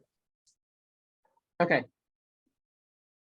Peggy, does that, Yes. as a maker of Yes. the motion, do you agree? Okay, Yes. Jamie? Jamie indicates his agreement with a thumbs up. Further discussion? Yeah, Charlie. Walter and then Charlie. yeah, just I would put the review / check-in at the lower part of the motion also, just to make it consistent. Good point. Charlie and then Karina. I don't want to get into wordsmithing what we call this thing. I just would like a gut check from the managing agencies that will be doing this, that this language seems okay to them, given that they will not be voting on this, but they will be doing it. That makes sense.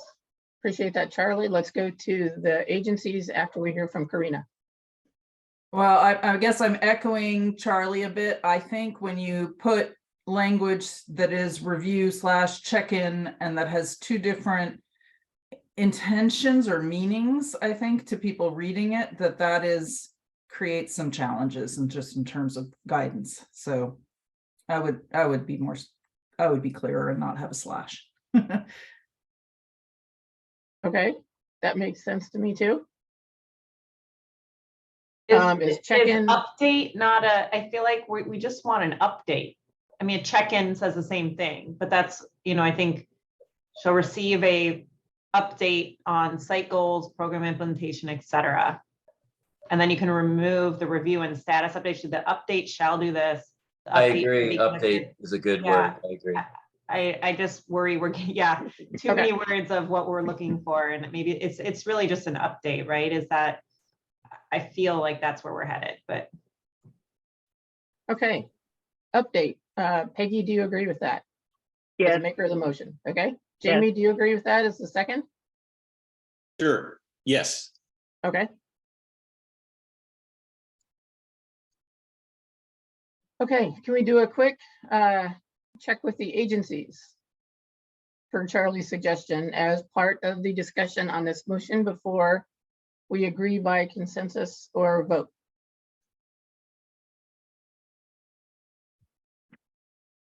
Laurel, I saw you turned your video on. Did you have a comment? I'm sorry for putting you on the spot, but.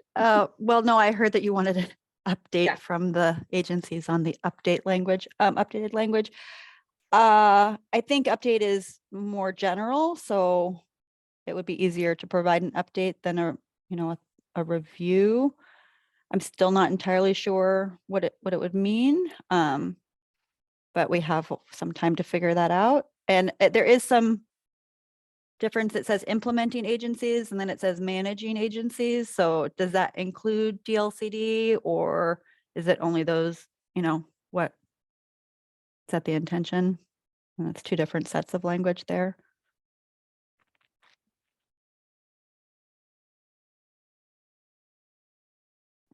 Charlie, Jamie, Peggy? What was your intention with implementing and managing agencies? Those responsible. Well, each site has state agencies, and I guess federal agencies too, that are responsible for implementing in managing the area. I guess with respect to TSP3, it's all state agencies. But if we want to list them out, I think we can interpret this based upon the agencies that are involved. Yeah. Yeah, I was just pointing out the difference between the two. Yeah. Yeah. We can figure it out. I mean, it's the agencies and OPAC that are Yeah, responsible. It's just when you say implementing agencies, like DLCD isn't necessarily the agency that's implementing it. So I was just making sure that they were going to be helping How us about we with change this them both to update. managing? Yeah, Okay. we would be helping, but if for consistency's sake, let's just keep it the same on both parts of the statement. Okay, that works for me. Peggy? Yes, Jamie, does that work yes. for you guys?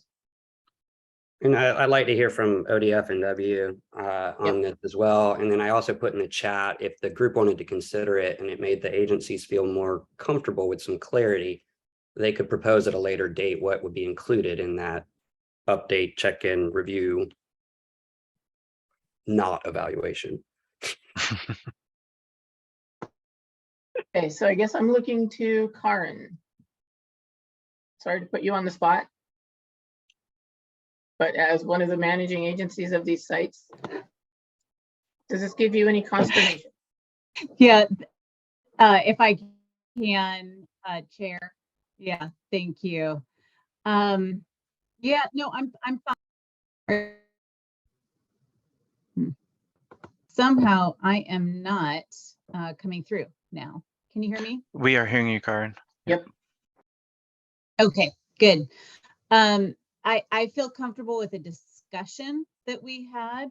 And I think I agree with Laurel and Andy that we can figure this out. And the last idea of creating a template, if you will, of what would be included in a one-time update of each site would be a good starting point, just to set expectations before the agencies do the update and bring it to OPAC.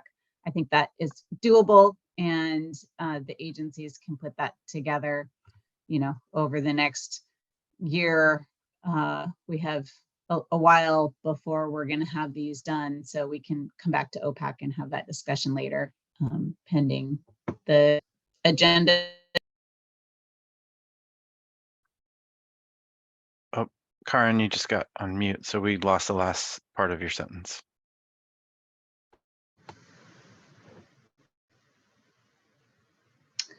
I think we got most of it. But I think we heard you. They heard the point that you were comfortable with the language as is. True. Okay, thank you, Karin. Okay, with that, any other discussion, any other comments from the other agencies? Raise your hand now. Okay, I'm not seeing anything. So I'm thinking we've had a lot of Susan? discussion on this, Andy. Oh. Sorry, who is I think that was Bob. No, Susan, this is Senator Brock Smith. How are you this morning? I'm not an agency. I apologize. Well, kind of, I guess. I don't know when a good time for me to chime in will be. Okay. Right now. Thank you so much, Susan. and Yep. It's good to see you all. This meeting, of course, was brought to my attention this morning with the territorial C plan site designations. I had a conversation with Coastal Caucus Chair David Gomberg, and it's unfortunate that the Coastal Caucus has been out of the loop on these discussions. I think it's critically important that before you take a vote on these sites and this decision, that you might want to table that and bring it and have the departments and the agencies come and present to the Coastal Caucus and what all is going on. We have of course, a critical bill in the legislature right now to assist our current Marine reserves moving forward. And so I don't want to have any impact on that. I just would really like to be read in into what is happening here and how it's going to impact our coastal resources and where it's going. So I'm just requesting that OPAC consider that and bring in the Coastal Caucus. For those that don't know, I'm sure you do, that the Coastal Caucus is the state senators and representatives that make up the districts along the coast. And so I know, Andy, you've been working on this and so forth, but we don't know what's going on. And so we should, especially with the legislative session just beginning. So to that end, that's all I have to say. And I hope, I just heard that you know, you guys are going to figure it out and it's going to be a year and so forth. So I don't think putting it off until your next OPAC meeting is, so we can have these conversations with the members of the Coastal Caucus is too big of an ask. Thank you. Thank you, Senator Smith, or Senator Brock Smith, sorry. Appreciate your input and thoughts today. I'm not exactly sure. We've been doing this process for several years now. The Territorial Sea Plan Part 3 strategy has been worked on for 3 years at least, since 2019. And I think we are far down that road into finalizing it. We were supposed to finalize this in December, but we didn't finish it then. So today is really just sort of a mop up of what our work was in December. So tabling it for another until our next meeting is probably going to delay the process further. So since we already were down this path in December and we're going to take a vote, we should probably take that vote or by consensus and move ahead. There is a motion on the table. Exactly. So I think we can't really stop that right now. And I know that the Coastal Caucus would definitely want to be updated on this, as you've probably listened to us talk about updates and reviews. But I'm certain we can accommodate that, but we do have a motion on the table, so I don't know how we can really stop that right now. I can work with you after and work with Andy so that we can meet with the Coastal Caucus and let them know what work we've done and where we're going from here. So, but I appreciate your interest in making the Coastal Caucus aware of what's going on. So, thank you, Susan. Yeah. Much, I mean, I know I'm coming in at the 11th hour and so forth. So, yeah. As far as your motion to move forward, a motion to table does supersede a motion on the table, so. But I'm just the guy that has some of this areas impacted. Thank you. Yep. Nope, I appreciate that. Thank you very much. Okay, we still have a discussion, but I want to get this done because we do have to move on. So Bob. After talking to Curry County Commissioner Court Boyce, he has no recollection of Black Flag Point either. So I would make a motion to table this until we have a public discussion and it goes forward to the Coastal Caucus.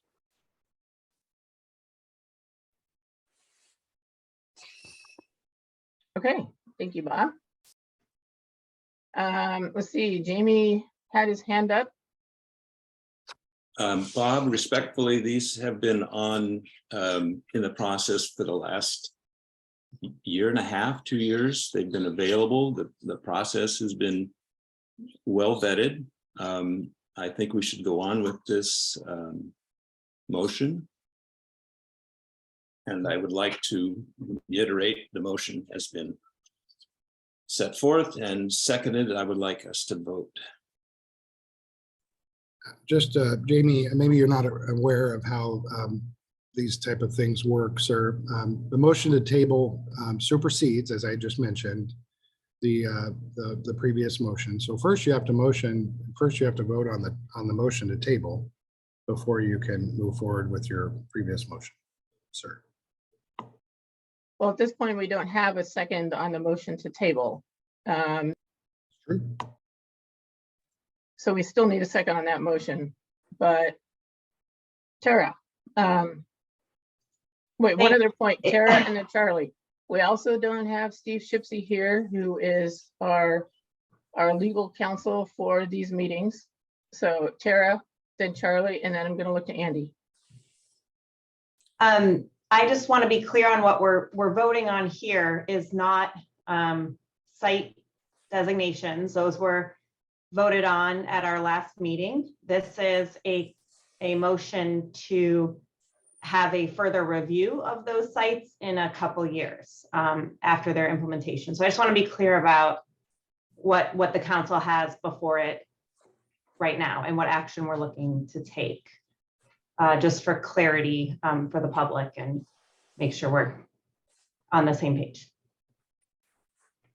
Good point, Tara. Thank you. Charlie. Yeah, that's exactly what I was going to say. I wanted to make sure that we knew what we were asking for, and I wanted to make sure I knew what the senator was asking to table. And so the table is on the table is to table the motion to review these sites prior to the next RFP process. I think the senator was maybe speaking to the site designations. And so I wanted to kind of make sure that I'm clear on the world of those two things. That's correct, Charlie. I apologize for my confusion. No worries. It's helpful for the intentions here. No worries. Thank you for that clarification, both Charlie and Tara. Okay, we do have a motion on the table. So barring any further discussion, we have had a lot of discussion about this. We've had a lot of back and forth.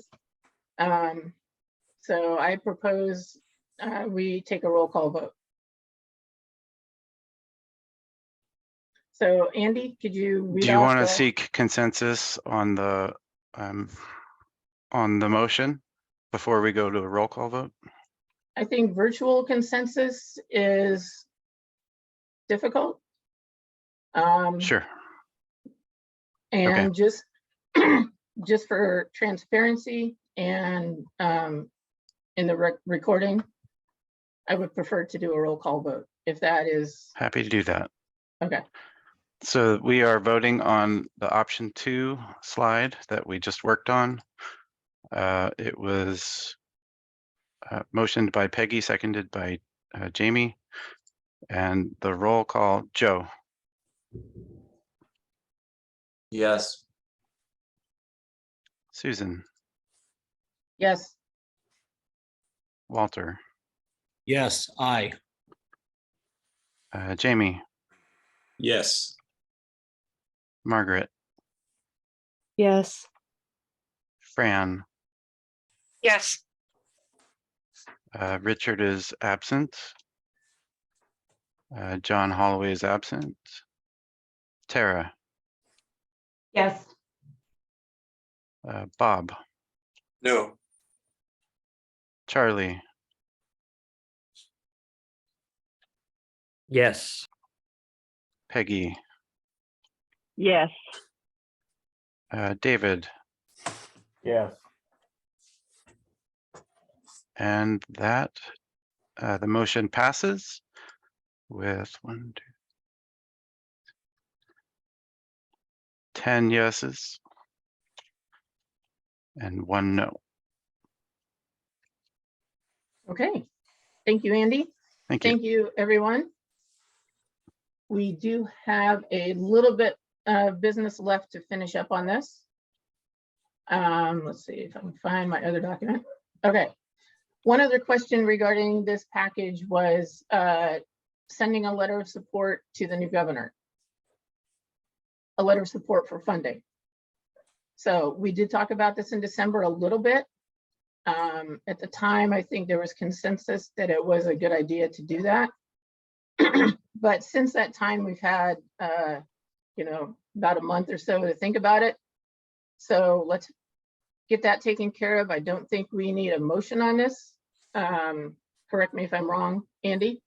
But I think just a letter of support for funding for these areas was what our intent was in December. So open it to discussion.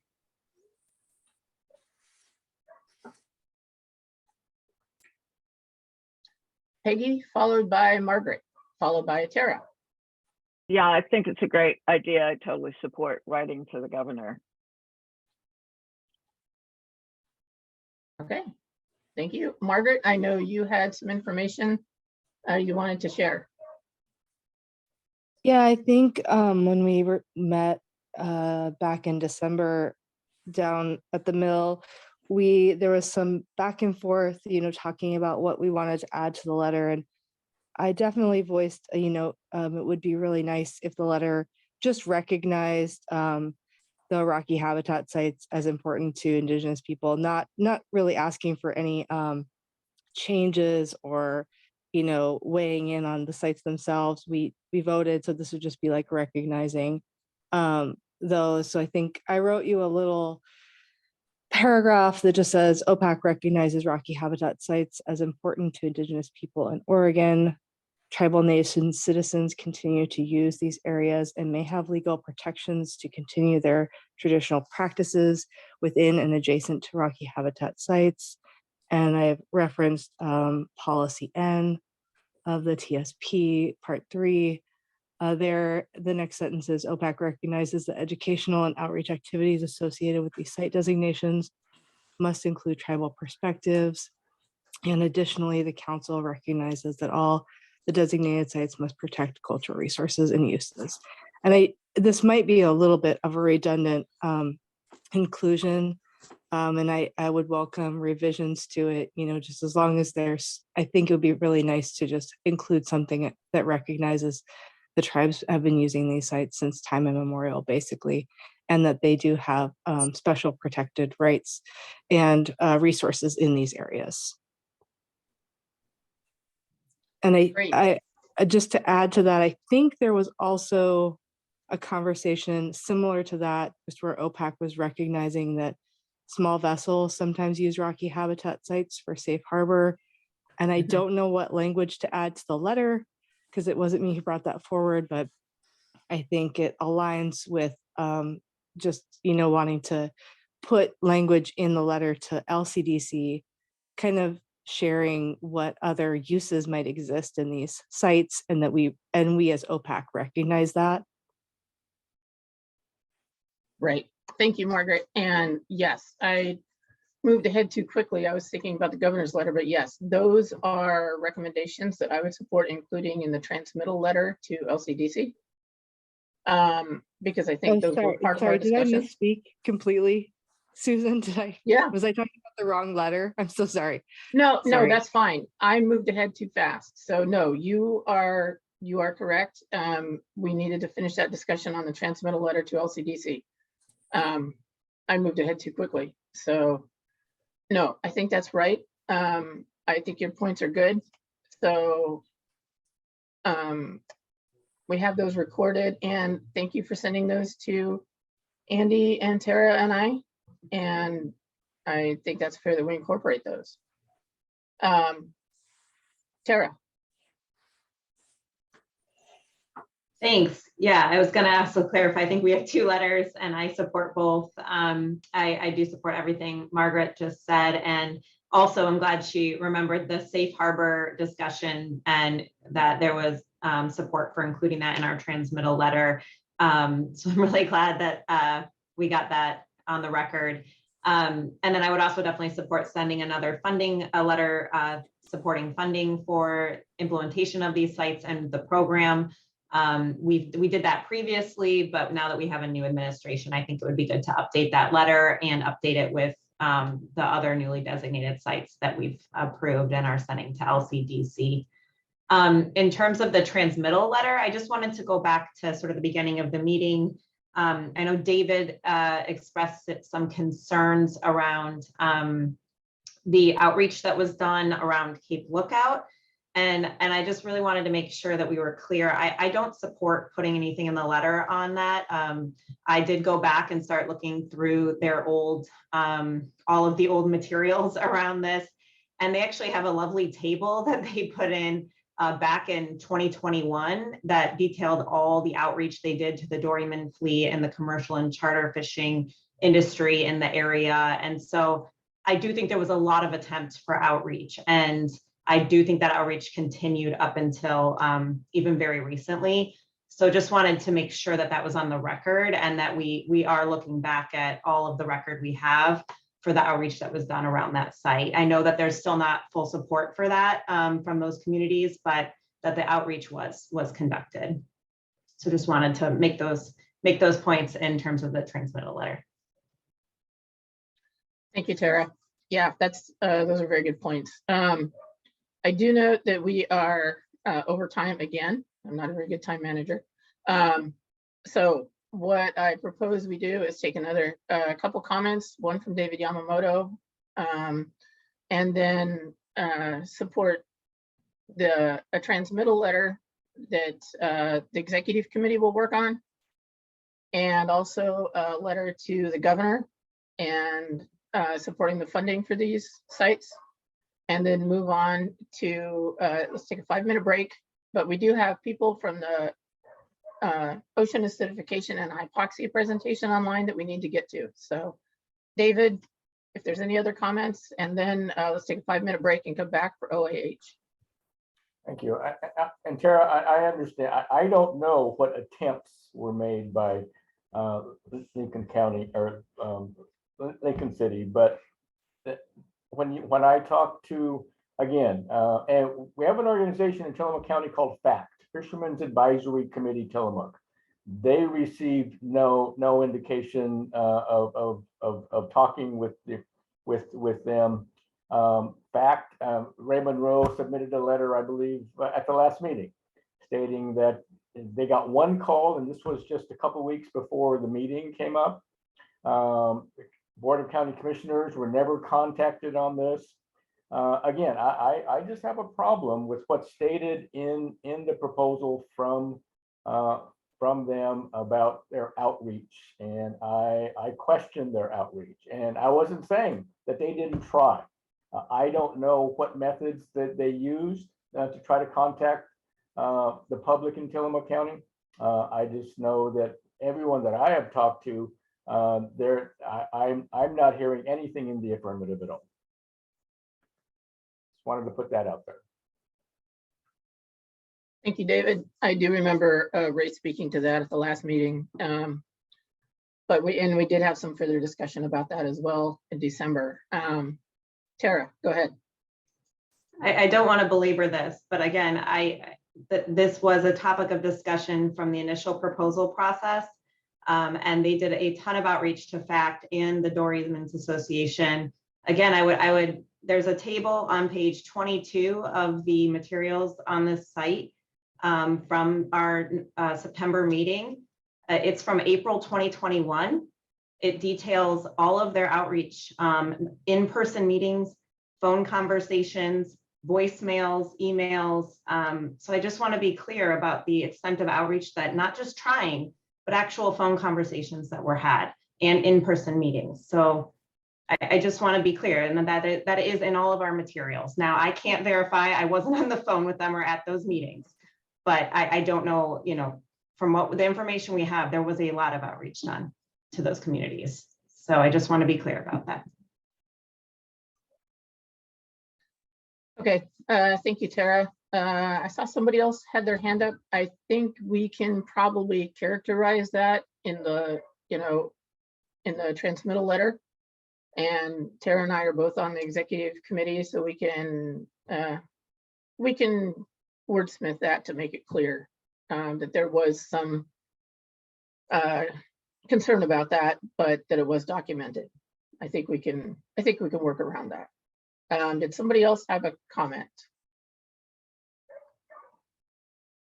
Okay, thank you everybody for a good discussion. Let's take a 5-minute break and then be prepared for ocean acidification and hypoxia, because we do have people on the line for the presentation in other time zones. So let's get back here at 10:52. Thank you, everybody.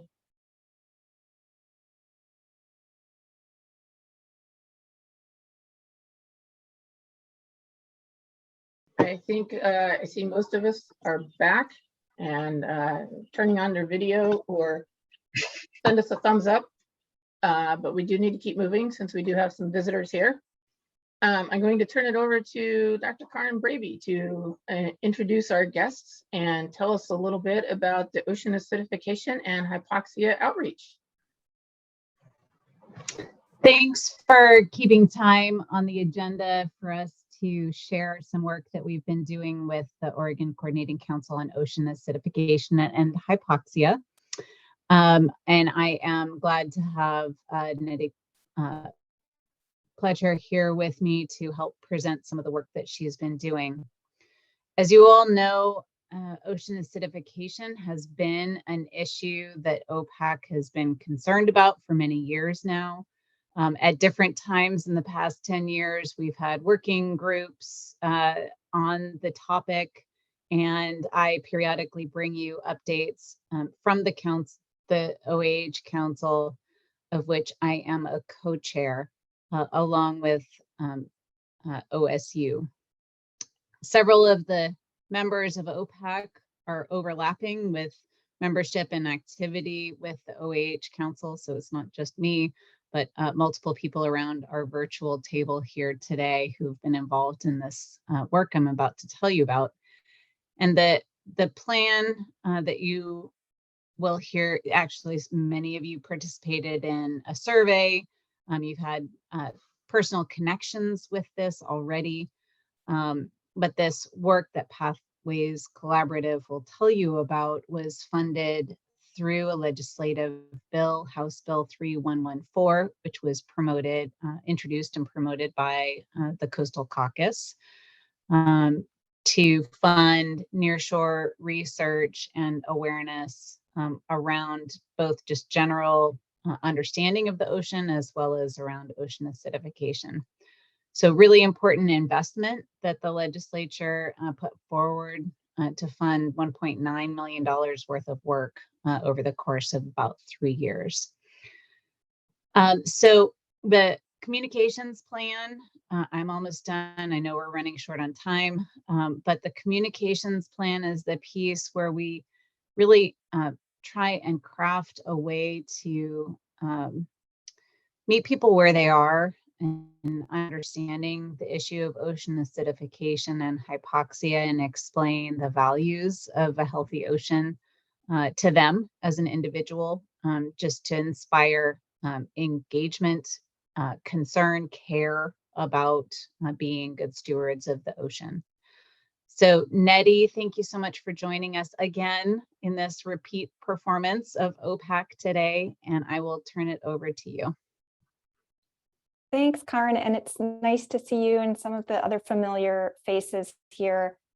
This presentation is actually going to be delivered, like you said, by my colleague Nancy Hotchkiss, who I'm partnering with, and we do have a third partner based in Seattle, Terry O'Connor. That's why the date on this slide I'm realizing now is wrong. So sorry about that, but basically Nancy and Terry and I have been doing what Karen was describing in terms of trying to identify some clear messages and communication tools to translate some of the important science research that's happening through some of these other grant-funded projects, and making them accessible to not just the general public, but some real specific audiences that I'm going to talk about today. A lot of you have been involved in various pieces of informing this work, and so you'll start to recognize some of the ways that your thoughts have been synthesized into this and where we're going to be taking it. No motions will be required during my presentation, so hopefully it will be less stressful. Let's see. I'm going to move us forward here just to give you this overview of the project, repeating a little bit what Karin was talking about. I'll jump into kind of what the deliverables ultimately are expected to look like. We're going to have some very clearly defined actions that address the human causes of ocean acidification and hypoxia events that are targeting various audiences. We talked about kind of keying into people's values and their sense of community, looking at sort of the emotional investment that people may have depending on where they are located in the state of Oregon. We'll be boiling it down to the creation of these specific messages that resonate with our target audiences and have very clear measurable success metrics tied to them. One of the deliverables is this idea of a toolkit that would pull together some background materials as well as training materials, outlines, resources, as well as evaluation tools to help us measure the success of these various pieces going forward. And there will be an implementation plan that makes sure that all of the stuff that we work on doesn't just sit on someone's shelf, but really gets rolled out and has an impact statewide. So part of that is pilot testing with the OAH Council and some key messengers that we are working to identify at this time. So to give you, this is where you'll start to go, oh yeah, I remember this. If you helped us put this together back in June and July of last year, we solicited input from the OAH Council and the Education and Outreach Working Group regarding some possible audiences. It was sort of the world is your oyster, starting with kind of who do we think we might be able to communicate with, but wanting to narrow it down, to some degree. And so we had various discussions and exercises. Some of you worked on a Jamboard with us.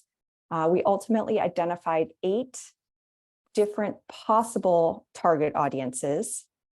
And we generated this list of factors that you see on the screen here that are really worth considering when selecting our final target audiences. So 8 was going to be too many, but how are we going to choose anything less than that?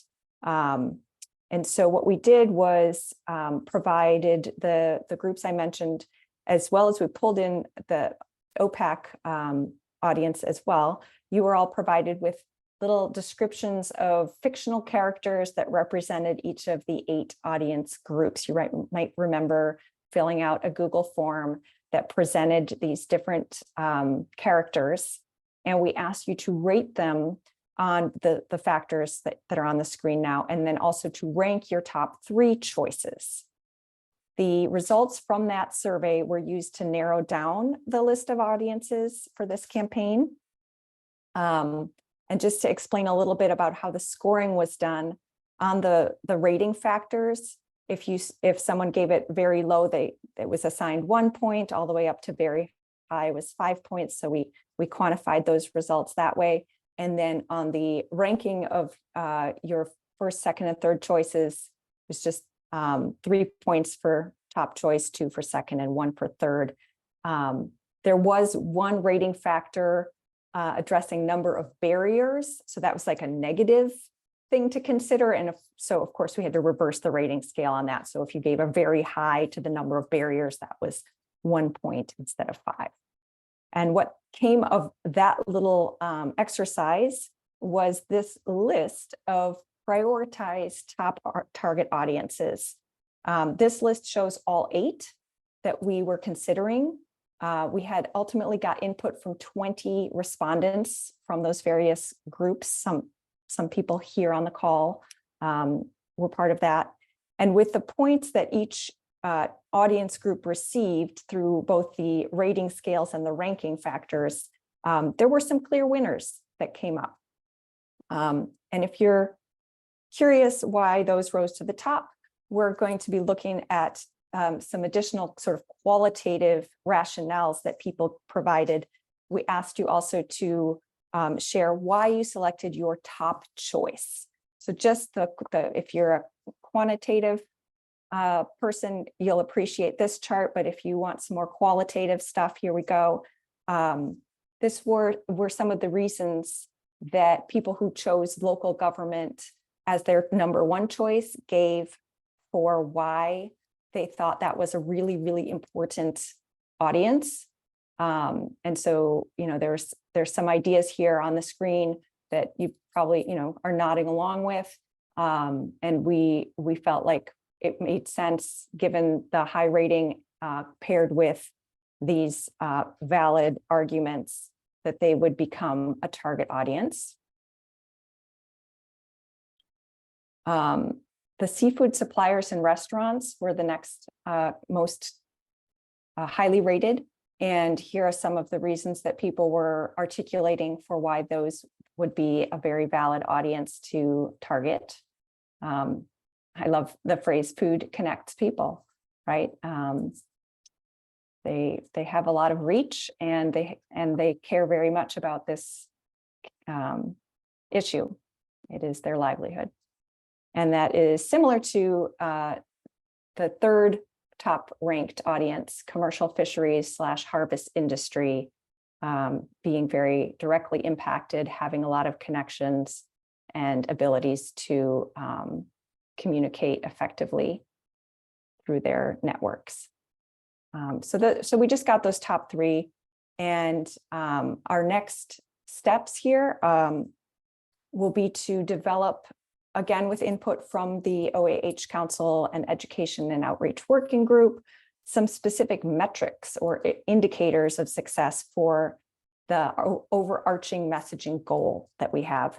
And we're beginning to also identify some messengers from within these groups to help spread the targeted messages that we're going to be developing and testing those in the months to come. We also have a great opportunity to collaborate with a graduate student who's working on a project currently that could really inform our work and vice versa. So there's some fun synergies that we've uncovered there. So definitely, welcoming all of your thoughts today. I think we have a little bit of time. Maybe I can help make up your lag in the agenda here, but a little bit of time to chat about what I just presented, welcoming your thoughts on this approach, any thoughts you have on the audiences that we are targeting, and other synergies maybe that you might see in your own work. I'll stop the screen share for the discussion. Thank you, Nettie. I appreciate that presentation. And as someone who was on the outreach committee and with part of the survey and everything, very interesting process, very good process, I think. So and coming from the seafood supplier side, yes, food connects people, and I couldn't agree more, especially seafood to me, but that's just me. So Karin, I see your video come on. Any other thoughts and connections? Yeah, I think in listening to Nettie again, share this material, and I've gotten the chance to see it a number of times. Different ideas come forth every time. The basic problem that we're trying to solve here is that even though those of us on the line, know a lot about the ocean, that's why we're here, that's why we're convened. We understand ocean acidification and the threat it poses to seafood in our communities. That isn't the case statewide or nationwide or globe wide.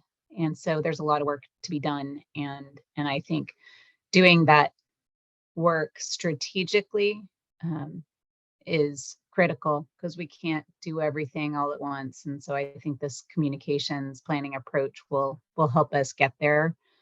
to be thoughtful and strategic about who we're trying to share our understanding with, and what is reasonable for them as individuals to, within their own networks and their own sphere of influence, make a difference to manage their destinies relative to what's coming up in ocean change. So thanks, Nettie. And I really appreciate this work. I look forward to hearing OPAC comments and discussion or input to the process, and we will be certain to bring that back to the OH Council and the Education and Outreach Working Group who have helped shepherd this project so far. Wonderful. Thank you, Karen. Yeah, you've done some amazing work, not only on the ocean acidification and hypoxia report and the work there that you and the others have done, but on the outreach, it's really fascinating and really well done. So I'll open it up to OPAC. Questions, comments, thoughts?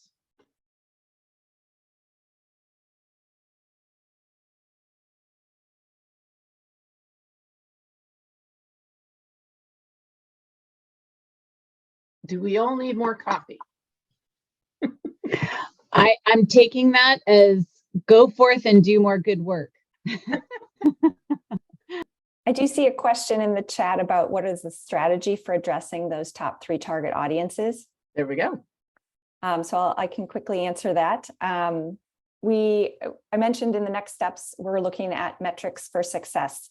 So we're asking what is, if we are successful in communicating effectively with this type of audience, what does that look like? So we'll be identifying some very specific, whether it's behavior change outcomes or actions that we can measure and look for over, I guess both short-term and long-term. And then as far as the rolling out of the communications toolkit, that'll happen over the course of the next, I guess, month, year and a half. We'll have at the end of that time a packet of resources. Not entirely clear right now exactly what shape that's going to take, but something that everybody who is involved in this issue can use when communicating with those target audiences. So different strategies and resources that you can draw from and apply to the work that you're doing. Anything you want to add to that, Karen? Or I know Jenny's on the call. She's been really helpful with organizing the work. Yeah, I think that you said a lot right there. And Jenny Kester has been working with me in the council for going on 10 months, 8 months now, which is great to have her on board. And she's done this work with Nancy. One of the things that we did recently was prepared Jenny an event at the Oregon Coast Aquarium on January 8th, which is Global OA Day. And there were some events around OA Day at the aquarium to raise awareness. And part of the thinking that we've developed even so far with this communications plan was shared at that time. It's talking to people about what they do, connecting what they do in their lives, in their business lives, in their personal lives, that connects to stewardship of the ocean.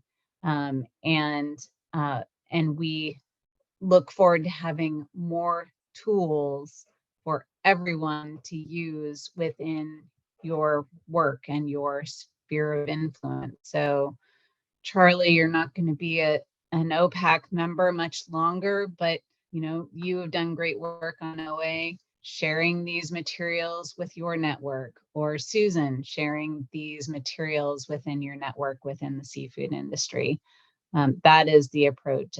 It's developing information that is right-sized and messages of stewardship that are right-sized for these top 3 audiences. Hopefully that helps, Jamie. Thank you. I still have one question. Nidhi, could you put up the slide again that showed the top audiences, please? Yeah, let's do that.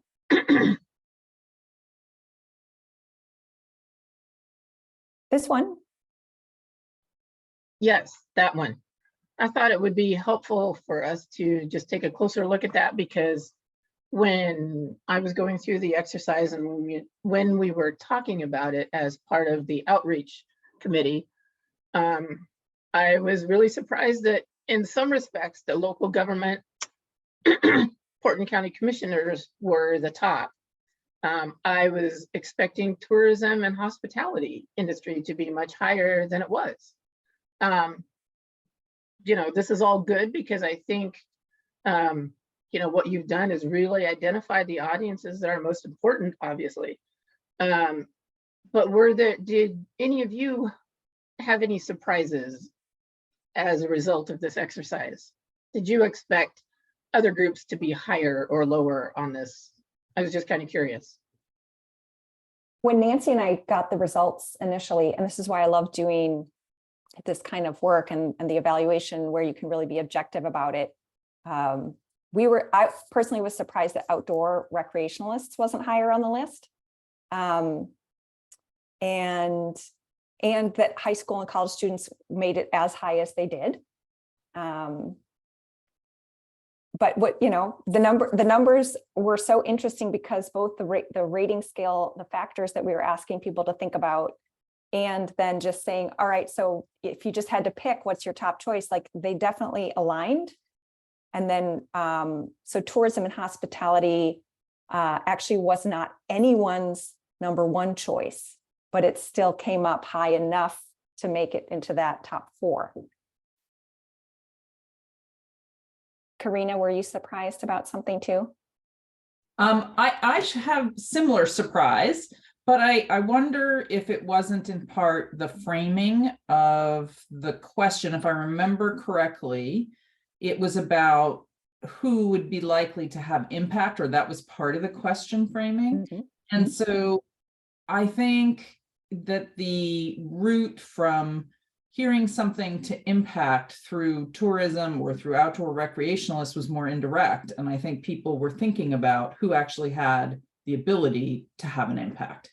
So if that helps, I don't know, but that was my interpretation of the results, with the similar sort of, oh, I wouldn't have thought that exactly. Yeah, Karina, and that's right. We had a couple different factors. One of them, I think it kind of got at that idea of biggest bang for the buck, because that's what we were hearing from folks when we were first talking about how are we going to make a decision.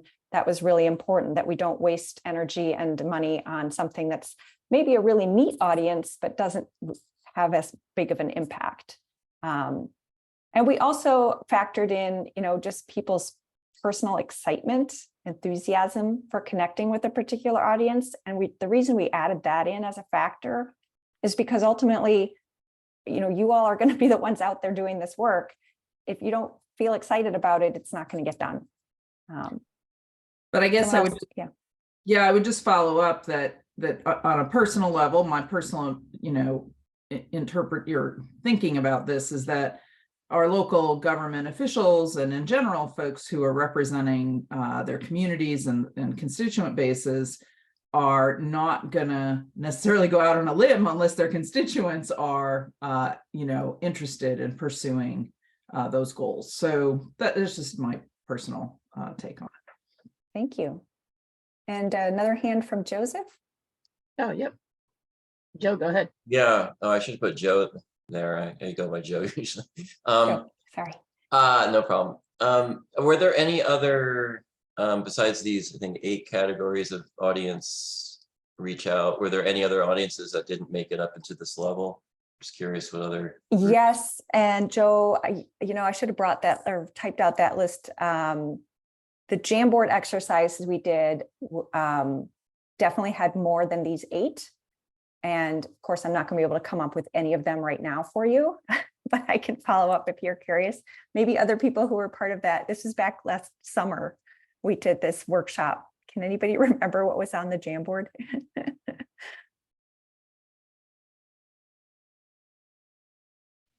I'm pulling up the file right now, if you give me just a moment. Oh, you're so good, Jenny. Thank you. Yeah. Oh, and you've changed your first name. I have to comment on your last name. My family is German, so I don't know how you pronounce it, but Liebetzeit is a very lovely name. Oh, thank you.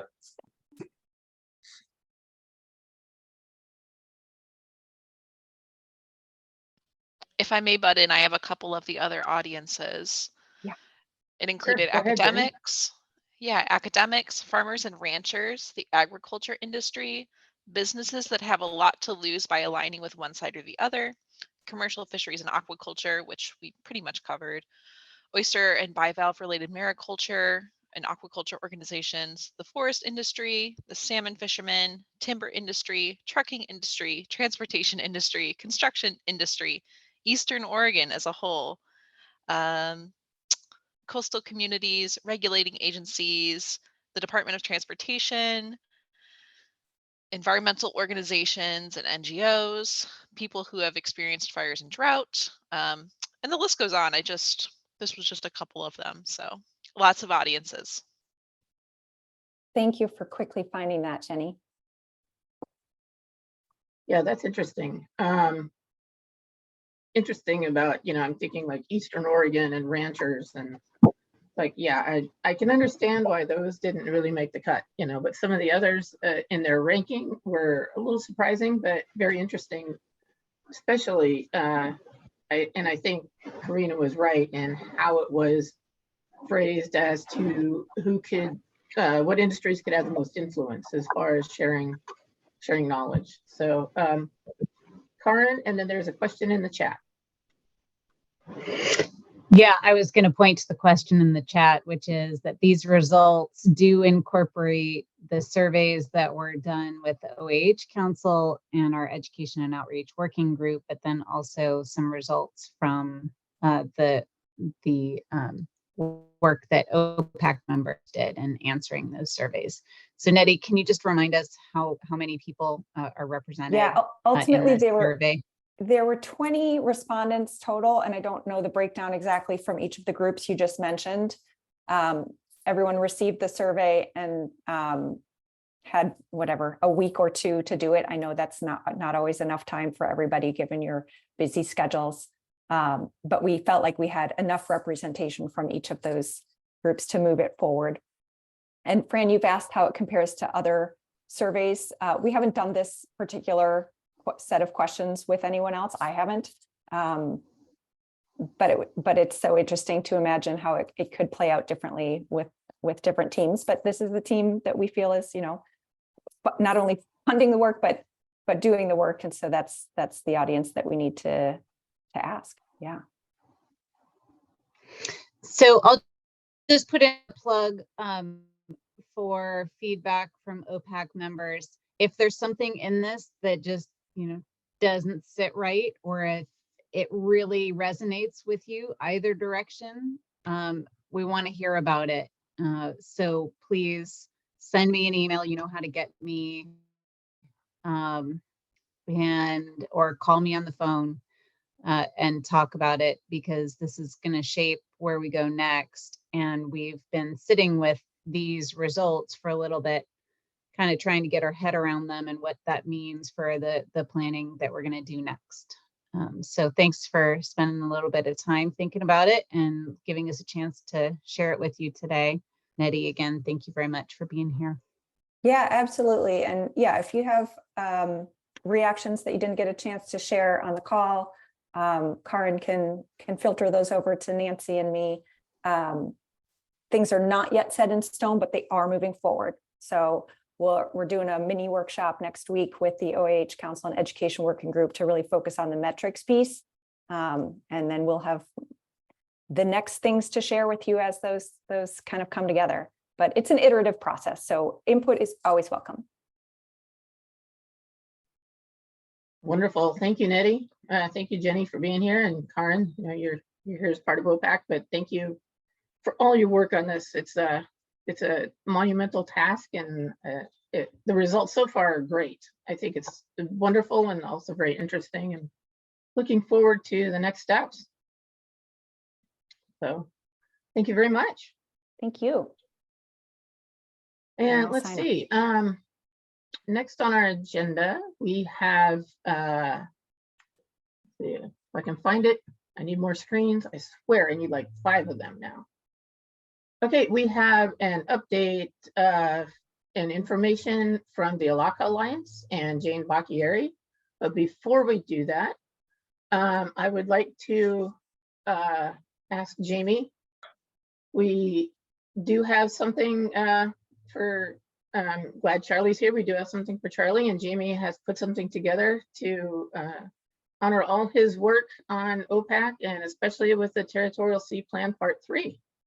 So I'll turn it over to Jamie, and then we'll get to the Alaka Alliance and talk about sea otters. Cool, good timing. Charlie Plybon, I presume most of you know Charlie, but I'm going to give a brief bio for Charlie, and I want to start out by saying he's got a bit of an addiction. And clean water was Charlie's gateway substance into activism. A quote from Charlie that I picked off the internet: "A day at the beach shouldn't require a trip to the doctor's office." I was not only awakened to the importance of clean water and healthy beaches, I was impassioned to become a strong advocate for solving water quality issues at their source. He was working at Oregon Coast Aquarium, and as you all know, he's also an avid surfer, and he was working at the Oregon Coast Aquarium in the early 2000s when he learned of the Blue Water Task Force as a Surfrider endeavor. It's a way to measure fecal indicator bacteria levels in recreational waters and compare them to water quality standards set to protect public health. Not long after, Charlie became Surfrider's field manager, helped found the Newport chapter, and then he became their policy manager, being a very effective advocate on issues affecting health of Oregon's oceans, waves, and beaches. And I've seen him at a few galas, Surfrider fundraisers. I have a photo in front of me of Charlie standing on an 8-foot ladder for an auction, and next to him is our local publican, Carmen Matthews, with a newly made surfboard for auction. And Charlie was very instrumental in keeping his chapter afloat, and he was an obvious advocate for OPAC. In 2014, he was confirmed by the Oregon State Senate and appointed by Governor John Kitzhaber to serve on the Oregon Ocean Policy Advisory Council as a representative for non-fishing recreation. We honor Charlie for his tireless work to protect all of Oregon's territorial sea, and in particular, his efforts to rewrite the chapter on the rocky habitats. So well done, Charlie. And to put that clean water into your body, here's something from Annie Pollard, the famed potter here in Coos Bay that supplies all the pub with their ceramics so that you'll keep healthy. And to remind you of your efforts, Matt Hanna, a local photographer, did this especially for you. Actually, it's one of his prints. And it's obviously rocky intertidal with a couple of surfers in it. So we'll get these to you somehow. Thank you so much, Jamie and everyone. That was super sweet, and really appreciate that. Yeah, it means a lot to me, and this group's meant a lot to me, and I've been proud to serve with this group, and I'm excited to pass the baton and see new leadership here as well. So I'm excited that there'll be a good representative to replace me eventually here. So thank you, everyone. I really do appreciate the kudos and the gifts. Those are awesome. Those are really great. Yeah, I'm thinking Charlie needs to come to Coos Bay to pick those up so that we, so we can see him again, but that's just my preference, but hey, we'll send them to you. We'll definitely get them to you somehow, Charlie, but yes. We've got a guest thank house you very for much. you, Charlie. All right. Thank you. Thank you all. Yeah, I will be undoubtedly back down in Coos Bay soon, probably in the next few weeks here. I'll be down in that direction. So, and you can invite me back for like a little halftime show, occasionally if you need, just the peanut gallery to return. I'm always happy to come back and present to OPAC on issues. Awesome. Thank you so much, Charlie.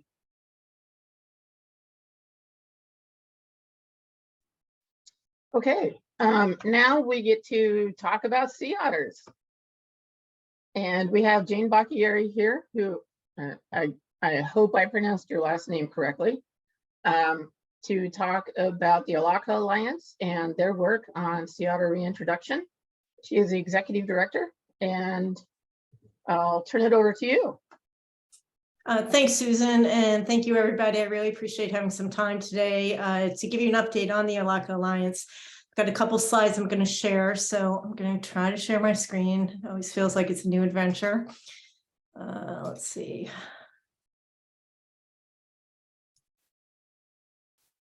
And can folks see that? Oh, wait a minute. No. Now, can you see that? Yes. Yes, we can. Thank you. Okay, excellent.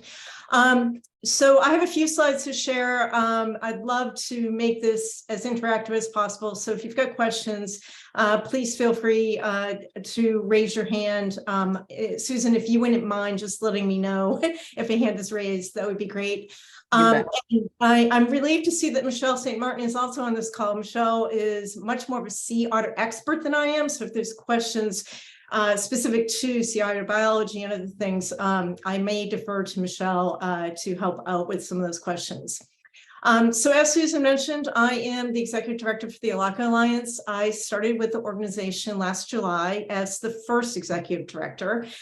So still relatively new to the organization, but super excited to join a group that really has been as an alliance, has been organized loosely for almost over 20 years at this point. So who we are an organization of tribal conservation, nonprofit, and community leaders and partners with a shared vision that 50 years from now, we have an Oregon coast where our children and grandchildren can coexist with a thriving population of sea otters and also a robust and resilient marine ecosystem. So this was originally the vision of David Hatch. Dave is probably, many of you knew him. He was a member of the Siletz tribe. And in the 1990s, he was building a dinghy with his son, Peter, and they were looking for a name for that boat. And his research led him to the Chinook trading language word, Alaka, which means sea otter. And so it not only became the name of the boat, but it also started a quest for Dave regarding sea otters in general. Why aren't they in Oregon anymore? What happened? Doesn't matter. And is there something that we should do? So Dave sadly died in 2016 unexpectedly, but a group of folks that knew him well and were part of this loose alliance decided to get together and talk a little bit more about how they could advance Dave's vision. And so the Alaka Alliance became incorporated as an organization in 2018. And then we received our 501c3 status in 2020. We have a 15-person board at this point, along with an advisory council of over 30 experts with relevant policy, science, legal, and government experience to help guide our work. So our mission, quite simply, is to restore a healthy population of sea otters to the Oregon coast, and in the process, make Oregon's marine ecosystem more robust and more resilient. This mission was deliberately created to include the broader goal of ecosystem restoration. So while sea otters are a great ambassador for our mission, really we're looking at the long term and we're looking at the big picture of thriving marine ecosystems in Oregon. So if sea otters, many of you probably know that we haven't had sea otters off the Oregon coast for over 100 years. The last sea otter was seen in Oregon in 1906. And this was part of the larger fur trade, result of the fur trade that started in the 18th century. There were some remnant populations that have since been the source populations for restoration efforts in California, Washington, and Alaska.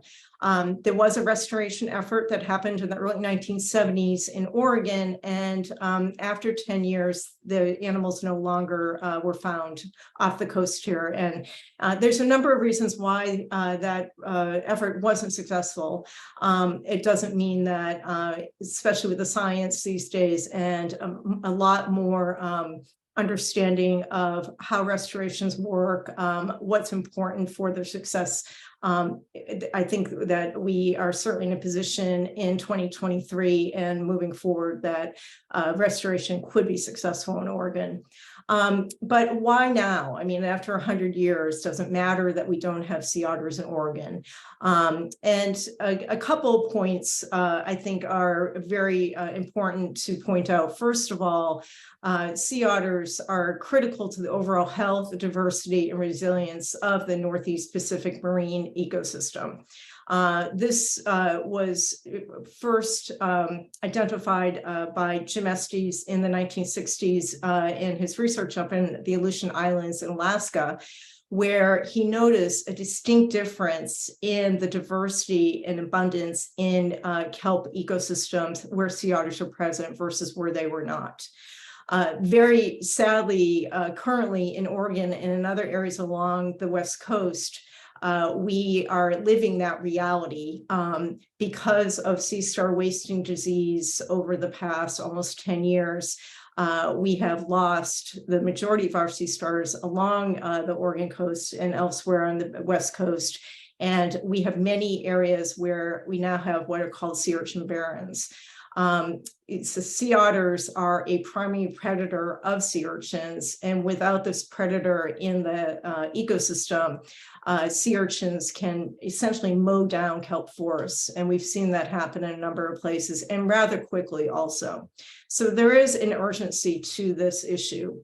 Sea otters indirectly help to maintain the habitat and biological productivity of our marine ecosystem off of Oregon. Kelp are incredibly important to that. And they've been called climate change warriors. I think that's a bit of a dramatic description of sea otters, but because kelp are really important regarding resiliency to the impacts of climate change, both in how they can buffer storm intensities and also sequester carbon, sea urchins are seen as one of the key ways that we can help mitigate climate change. Another reason that reintroduction of sea urchins is important in Oregon is because we have listed sea otters down in California. Southern sea otter population is listed under the ESA. There's a recovery plan for that species, that subspecies. And right now, the subspecies, it's somewhat stable, but it's not increasing. And so in an effort to both make sure that those populations remain robust, expansion is seen as one of the keys to that effort, and also making the genetic pool of that population more resilient to any changes and threats that may occur. So along with the restoration, the ecological restoration mission that we have, we see the restoration of the cultural connection that sea otters had with coastal Indian people as critical to our mission. Historic and archaeological research has shown that there was an ancient relationship between coastal Indian people in Oregon and sea otters. And we see restoring those cultural connections as integral to our mission. Our 15-person board includes 4 members of 3 coastal tribes in Oregon. Jason Yonker is the chief of the Coquel Indian tribe. Robert Kenta is the manager of the cultural resources section for the Confederate tribes of the Siletz Indians, and he's also elected to their tribal council. Doc Slider is the chief of the Confederate tribes of the Coos, Lower Umpqua, and Siuslaw Indians. And Peter Hatch is on the staff for the cultural resources team with the Siletz Indians, and also a tribal member. And he is also Dave Hatch's son. So we developed our first strategic plan for the Alaka Alliance in 2019, so shortly after incorporation. We updated in 2021, and we're in the process of doing another update right now. The updates are primarily a result of the fact that we've accomplished a lot over the past 4+ years. And also there's more information. We've got partners so we want to make sure that our strategic plan is responsive to both changing needs and the current situation regarding reintroduction of sea otters. We have two primary strategic initiatives on our strategic plan. One is to address the scientific and policy questions and needs to determine the feasibility and impacts of sea otter reintroduction. The second is to do community outreach and build, to the extent possible, regional consensus that a restored and viable population of sea otters is a goal worth pursuing in Oregon. Only if we are successful with these two strategic initiatives will we pursue the third one, which is to proceed with an informed and carefully planned restoration of sea otters in Oregon. So this past year in January 2022, so a year ago, we completed a big milestone, and that was completing a feasibility study that basically provides the scientific foundation for moving forward as an organization with our mission to restore sea otters to Oregon. We had 6 of the primary experts, scientists in the world with knowledge about sea otters and related topics write 12 chapters of this feasibility study. It is available on our website and easy to consume chapters and the summaries for chapters if you'd like to delve into any element of that. It covers everything from habitat considerations, socioeconomic issues, history, and future actions that we want to consider. And then about 6 months later, the U.S. Fish and Wildlife Service also completed a feasibility assessment looking at the feasibility of reintroducing sea otters in Oregon and Northern California. This is a complementary or companion feasibility report to the one that we completed. They recognized that we had included a lot of the science and considerations in our feasibility study, and so they developed their study, which was a directive from Congress to make sure that the two studies can really be seen as companion documents and they're not redundant. The conclusion of both of these studies is that reintroducing sea otters to Oregon and Northern California is in fact biologically feasible. They also recognize that there's some uncertainties related to information needs around the socioeconomic impacts of reintroduction, and both studies identified and recommended that we look at filling some of those information gaps to inform further action. The Alaka Alliance also completed a high-level economic assessment looking at various economic issues related to sea otter reintroduction in Oregon. That study is also posted on our website. And while it was a high-level study, it does help direct us to where we may need more information. And so we're currently pursuing some additional, more targeted studies that will help inform some of the information gaps that we have. We've worked to develop some GIS products that can help support a communication around this effort and our understanding of sea otter distribution and distribution of other resources. We worked with a contractor to write amendments for the Oregon Nearshore Strategy, conservation strategy focused on kelp habitat and also sea otters. So those are 4 items that we've completed in the last year. Moving forward, we are currently working on a research study. We've got a contractor working on it to look at the presence and distribution of sharks off the Oregon coast. While sea otters are not a primary predator for sharks or a preferred prey item, they do occasionally sort of check out sea otters. And unfortunately, the shark bites are often, if not usually, mortal, lead to mortality. So we want to ensure that we understand the distribution of sharks and what that risk might be to reintroduce population of sea otters off of Oregon. We're also looking at putting together an additional chapter to our feasibility study, looking at the impacts of climate change and what that might mean to potential translocation of animals in Oregon.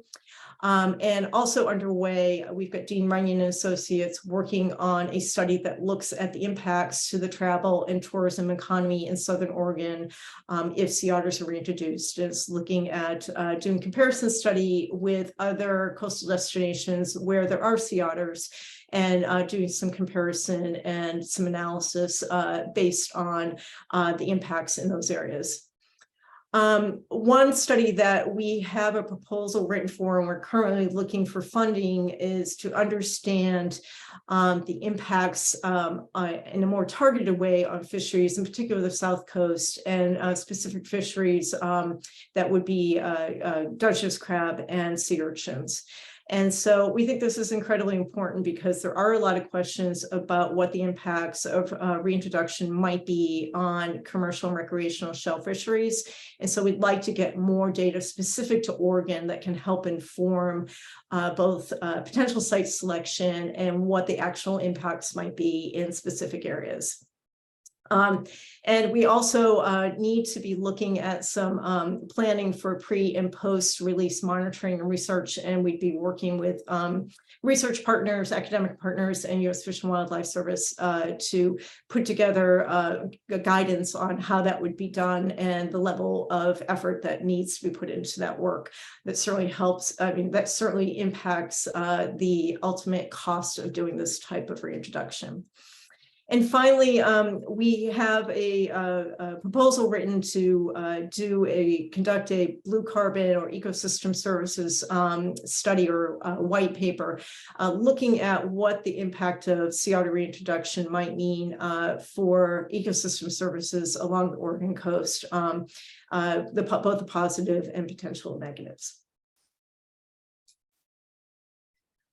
So our second, the strategic initiative around developing a regional consensus really is about connecting with people. And we have a multi-pronged approach to doing this.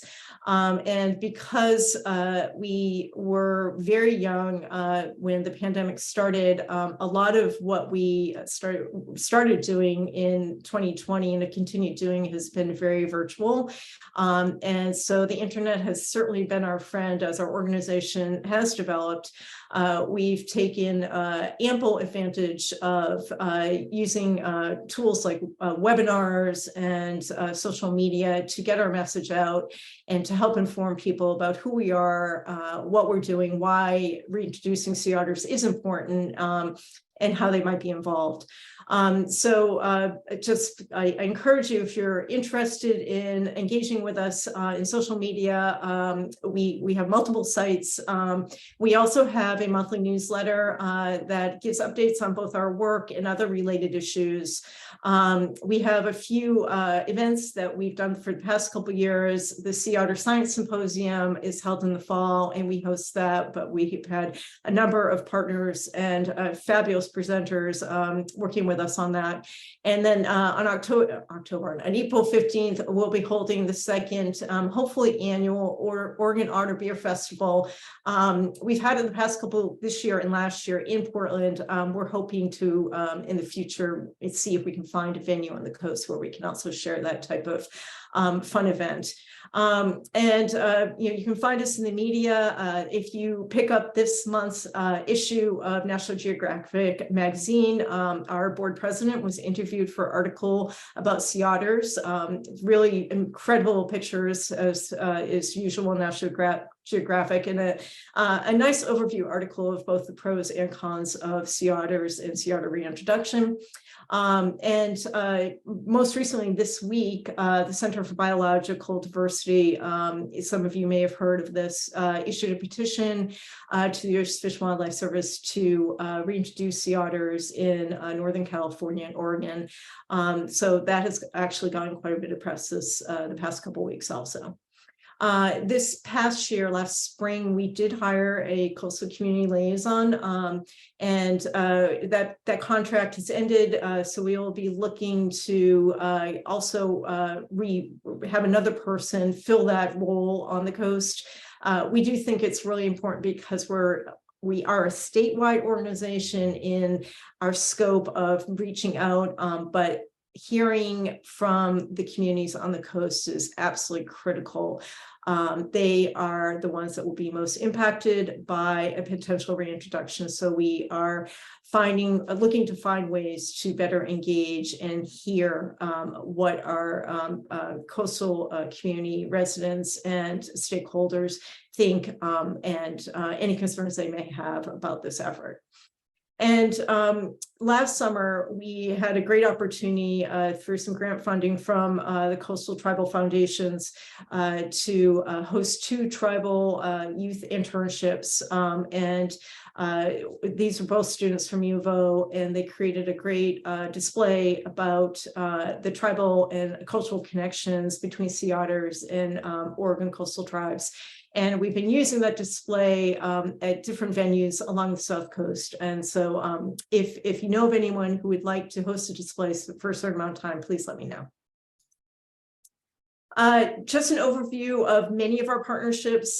This is not all of them. We're incredibly grateful to so many people and organizations, including agencies and conservation nonprofit partners, in addition to a generous foundation and individual donors who have helped us make this effort real.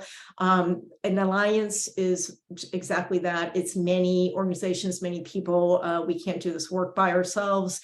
And so we are very appreciative that we have so many people and organizations that provide input and are helping us along this journey.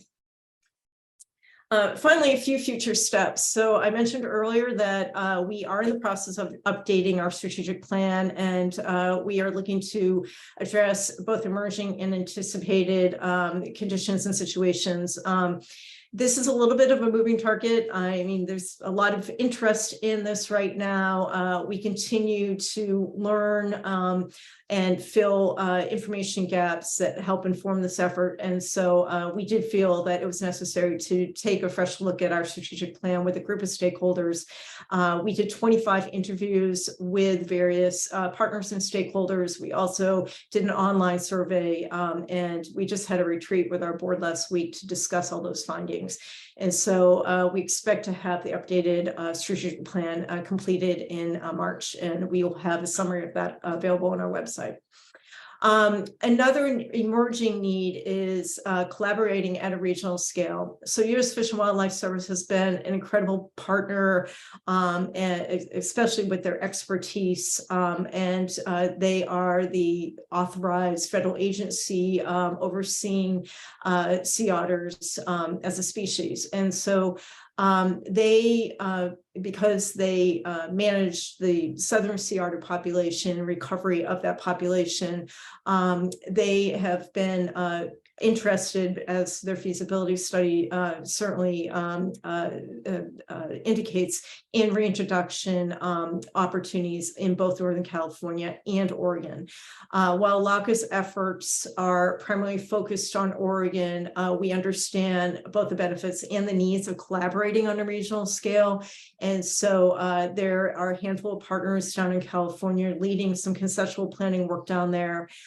We are making every effort to make sure that we stay coordinated and communicate often with them, so that we don't have two, sort of diverse or separate efforts looking at sea otter reintroduction on the West Coast, and that we are taking a coordinated approach and leveraging our resources in the best way that we can.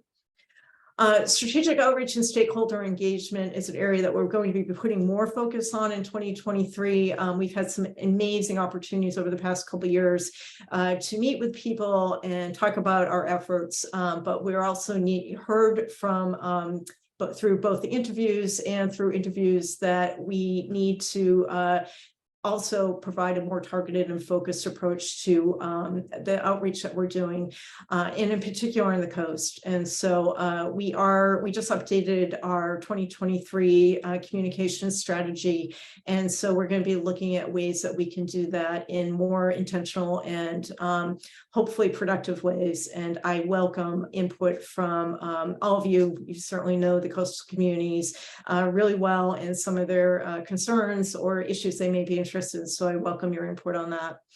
And we will continue to fill, as I mentioned on the previous slide, the science and socioeconomic and policy gaps that were identified through the feasibility study.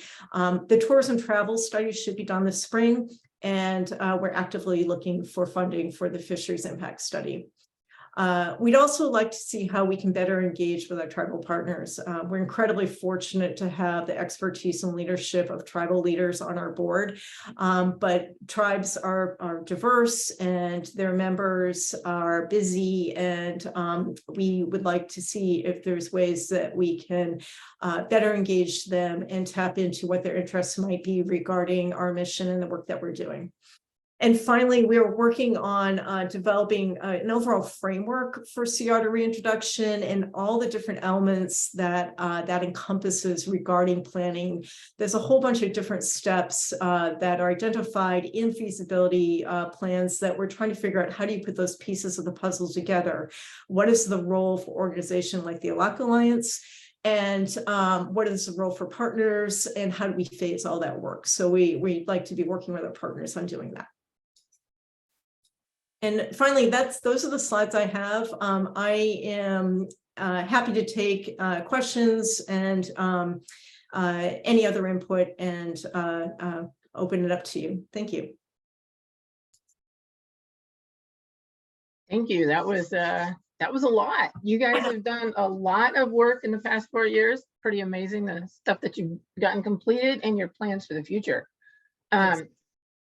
We do have one question in the chat. Joe has his hand up, but first I have a question.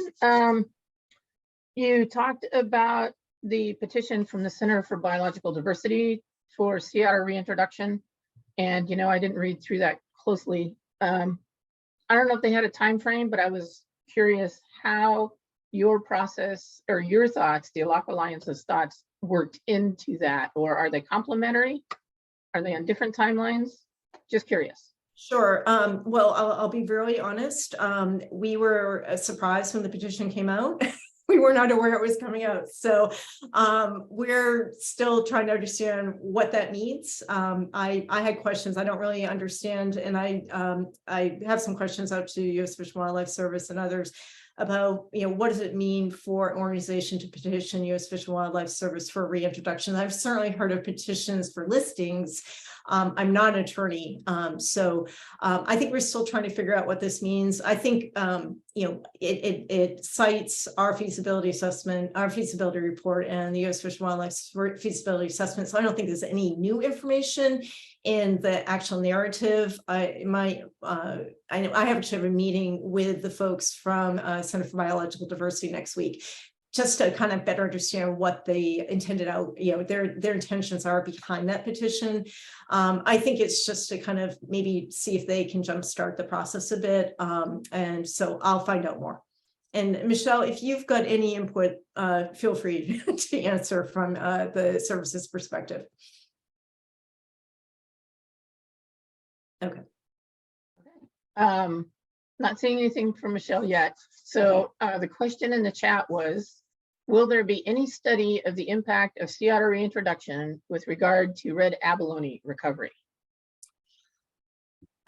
We do not have that on our radar at this point. It's certainly something that we can talk with ODF&W about. I know that they have their own research that they're doing, and so as a nonprofit organization, we don't have the capacity to actually lead that study. If there is a real need around getting more information for that, we would certainly help convene putting together a proposal and looking for funding for that. Right now, it was not identified as a top priority need from the feasibility study, but certainly something to think about. Okay, Joe, followed by Karen. Yeah, thanks, Jane. I have a couple questions about the economic portion of what you're doing. I think you said the economic assessment is complete and can be read. I haven't read it yet, but I'm wondering, you mentioned for the feasibility study, the conclusion was that it is feasible to reintroduce, but in terms of the economic assessment, what is the conclusion there briefly? And then how does that factor into the other economics impact studies you mentioned that are happening on the South Coast? Would those be incorporated then into a new version of the economic assessment once that information comes in? Sure. So the economic analysis that was completed is pretty high level. I'll be honest. So I think that it gives us some indication of where we need additional information, and where we need additional information is really looking at more sites, getting more site-specific information. The feasibility study identifies areas primarily in the South Coast, the reef complexes off of Port Orford, off of Cape Arago, and then the Central Coast near Depot Bay and Yaquina Head as being the best habitat off the coast of Oregon for sea otter reintroduction. That's one of the reasons why when we put together the proposal for the fisheries impacts economic study and more targeted on shellfish species, we did focus on the South Coast specifically for that. It's a way of narrowing down, doing something that we can potentially afford to do. And if it looks like the Central Coast might be a prime candidate for introduction, I think we could take the methodology that's used for the South Coast, also apply that to the Mid Coast. So I'd say at the end of the day, it identified some very general, and I'm going to say general because I do think it's fairly general impacts to certain fisheries in certain areas. But I think that raises some questions that we need to dive into more deeply in specific areas that would be considered for reintroduction.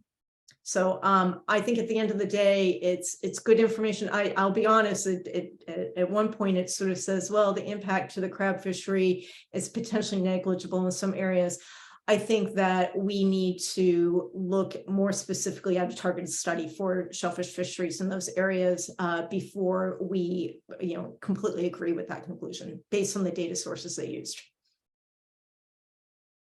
Thanks. Okay, Karen, go ahead, followed by Michelle. Yeah, thank you for the presentation, Jane. I appreciate it, and just wanted to say that there are a couple of ODFW staff who have been there side by side with you to inform the process, and I appreciate their work with you on making sure this is an information-rich process. I didn't hear, may have missed it, a mention of the U.S. Fish and Wildlife Service feasibility report, which is now a pairing, a companion piece to the Alaka Alliance approach. So we have their information at hand as well. And then I also just wanted to flag that the nearshore strategy modification is not done. That is something that we go through on a periodic basis. We've had some great discussions with the Alliance on that, but our revision process won't be completed until 2025. So that is on our radar, but that is a process that hasn't really gotten off the ground yet in terms of public input on revisions to that document and to that approach. Thank you for that clarification. I was not aware of the timeline. I just knew that we could check the box on the part that we were working on. So thanks. Okay, Michelle. Yeah. Yeah, thank you. Let me introduce myself first, and thanks, Jane, for the great presentation. Appreciate that. So I'm Michelle St. Martin. I'm actually fairly new to the Oregon coast, but my background is actually a sea otter biologist for Fish and Wildlife. So I'm the new Marine Conservation Coordinator based out of Newport. I've been living in the state for a whole whopping 3 months, coming down from Alaska. So yeah, appreciate getting to know everyone and learning all the great stuff that's going on the coast. So going back to the CBD question, I mean, I think that's something we didn't foresee that coming either. So we have a meeting with our solicitors next week to understand what this means. So I guess the short answer, like Jane said, is we don't know either what that means. So we're trying to figure it out. Thanks. Thanks, Michelle. And thank you for that. That's interesting and also helpful. So appreciate that. And welcome to the Newport and Oregon coast. Thank you. Jamie, go ahead. Yeah, I would just like to encourage anybody that's listening to go to the ALACA website because it is quite interesting. I've gone through a few of their webinars and it got me onto a very easily read book about the history of their demise. If you don't want to read it, just read the last chapter if you want to find out. But the rest of the story is quite good. It's about Bering and Stellar on their cruise from Russia to Alaska in the mid 1800s or 1700s. And anyway, that was given to me by one of those webinars because that was recommended, and my book group loved it. And I think Susan put the website in the chat as well as Jane had it on her screen. Thanks, Jane. Thanks, Jamie. Appreciate it. Thanks, Jamie. Any other questions or thoughts about sea otter reintroduction and the ALACA Alliance's work?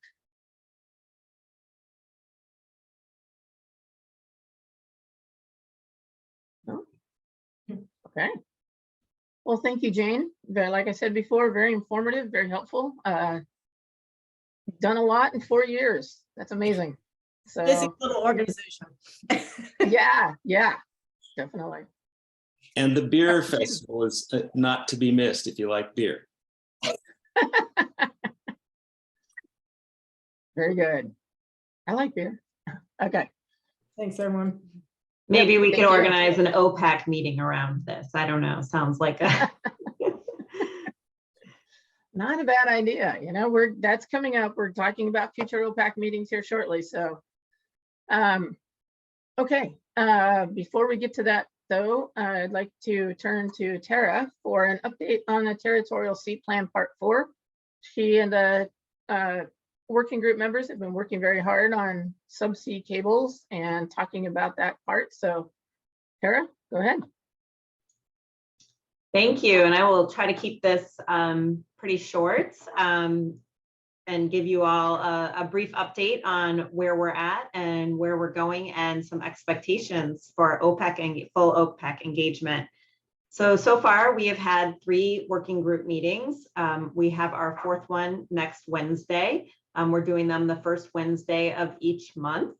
And so the materials for next Wednesday should be posted. And we are moving at a pretty quick pace because the statutory deadlines given to us and when we need to bring recommendations back is coming up quickly. So OPAC can expect that we are going to be looking at a May timeline to bring back recommendations for full OPAC consideration. Our March meeting, we are looking at doing a hybrid in-person virtual meeting with a site tour. And we're looking at potentially touring a site, beach manhole and landing site station in Nadana Beach, and then also potentially getting a tour of one of the data centers in Hillsborough to give everyone a better context of these landing sites and also where these cables go and once they come ashore.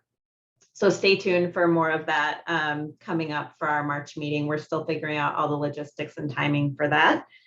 At our last meeting and our last couple meetings, we've been getting an overview. We've had an overview of sort of the current permitting processes and lay of the land for how siting cables into the coast is currently conducted. We've also had a report from the Department of Geology and Mineral Industries on landing sites, and it has been fascinating. I think all of us have learned a lot about the geology off the Oregon coast, and I think is also going to provide some really great tools, not just for this process, but for potentially future and other work that we are doing in the Territorial Sea. And we also have been getting reports from a contractor, Ryan Wapshall, on best practices in the undersea cable industry, which also has been quite interesting and fascinating, learning how they do site and land and think about these cable landings. So really good information coming out of the process thus far. At our last meeting, we also had a very good discussion around our legislative directives and what specifically we were tasked with doing. And that because of that, we decided to create a subcommittee on putting together criteria for landing sites. So we had a first meeting last week of that subcommittee that a few of us expressed interest in getting into more detail on what the criteria for landing sites will look like. And we are also already putting pen to paper with some amendments to Part 4. We have a pretty standardized workflow at this point, whereby we receive materials the week before the meeting to review them. We discuss them during the meeting and have a week after to then provide additional written comments to the agency. And so it's a really good feedback loop given our short timeline on how we're looking at getting amendments done to Part 4. And I think for now that would be the main updates that we have from the working group, and I'd be happy to take any questions. And I don't believe Marcus is here with us today, but anytime, please reach out to me or Marcus if you do have questions on what's going on with the working group or want to be more informed about the meetings and getting a chance to participate. With that, I think we can, unless there are questions, we can move on. And I'm hoping that some of the scheduling items is useful for our next discussion as well. And Andy, if there's anything to add, please feel free. I would just add that all of the working group materials are on the TSP Part 4 working group page on OregonOcean.information. I'll drop that link into the chat here, and that does have the draft best practices guide that's available. It's quite a comprehensive piece of information about submarine cables in the industry overall. So, but otherwise, Tara, I think you hit all the high points. Perfect. I see Karen has a hand up. Good catch. I do, if I can. Yeah, thanks. Tara, I'm not in the middle of this like some of the ODFW staff who are tracking this process, or you yourself, and I'm hoping you could elaborate on what the legislative mandate is and what's expected at the end of the deadline. And the reason that I'm asking is that the timeline seems extremely short, and I'm concerned that this pretty big policy decision for the state of Oregon that can have an impact on a lot of not only marine habitat, but development projects that we need some time to think through how to change what we're doing already. And so I'm just thinking, I heard you say May, and I'm hoping it's May and not just May that we hear about the results and the next steps here. Thank you. Yes, we are on a statutory deadline. I might turn it over to Andy to more specifically talk about some of that, and we will be having a discussion during scheduling here. But I think May is the targeted deadline for OPAC recommendations and final recommendations. Whether or not we might want to have an additional OPAC meeting in between there, I would look to Andy maybe at this point. We have not discussed that in our working group yet. And I also see Charlie has his hand up. I don't know if that was in response to Karin or if it was a separate question or comment. I had a separate question. I'll let Andy go ahead and answer for the legislation. I know a little bit about that, but Andy can speak.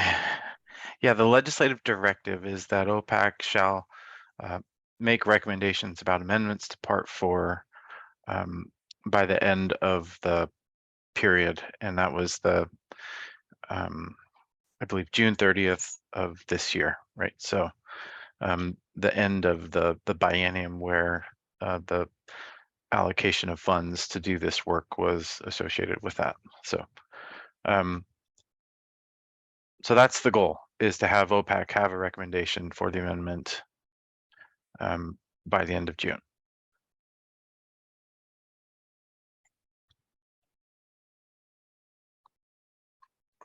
Okay. Charlie, did Oh. Charlie, Yeah, I did had that answer your just another question? question and maybe comment, particularly based on the events of this meeting. One, I would recommend, if you can, to add the Coastal Caucus to your meeting list. The reason why we can't bring them into the loop right now, make sure they're kind of aware of this. I agree. I think it would be a great idea to invite them on that tour as well. You know, the legislative intent and everything came from these individuals, and I think it's necessary and clear to me that they should be brought along. And I think that would be somewhat helpful in just ensuring that they're kept up to date. I think my other point was, you know, if you're running into timeline issues with a legislative deadline, that's another good reason to bring the caucus in. That they are sponsors of this bill, so and they all supported it. So that's all I have.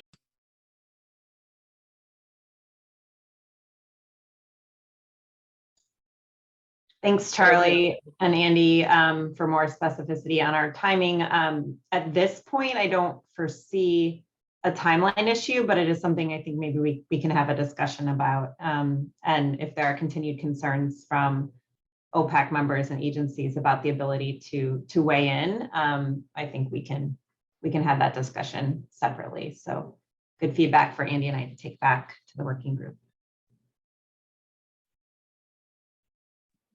I also just want to say thank you for your leadership in conducting and running a working group for OPAC. Yes, you've done a tremendous job, and there's been so much information.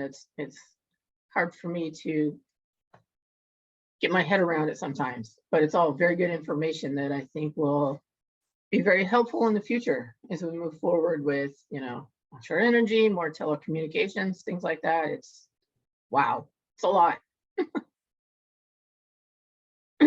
Any other questions or comments for Tara on Territorial Sea Plan Part 4?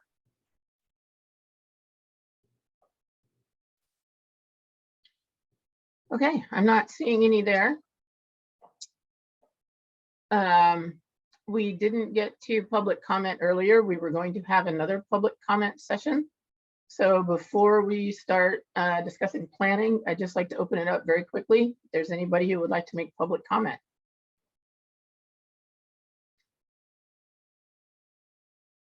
Raise your hand or start your video or unmute. And I'm not seeing anybody.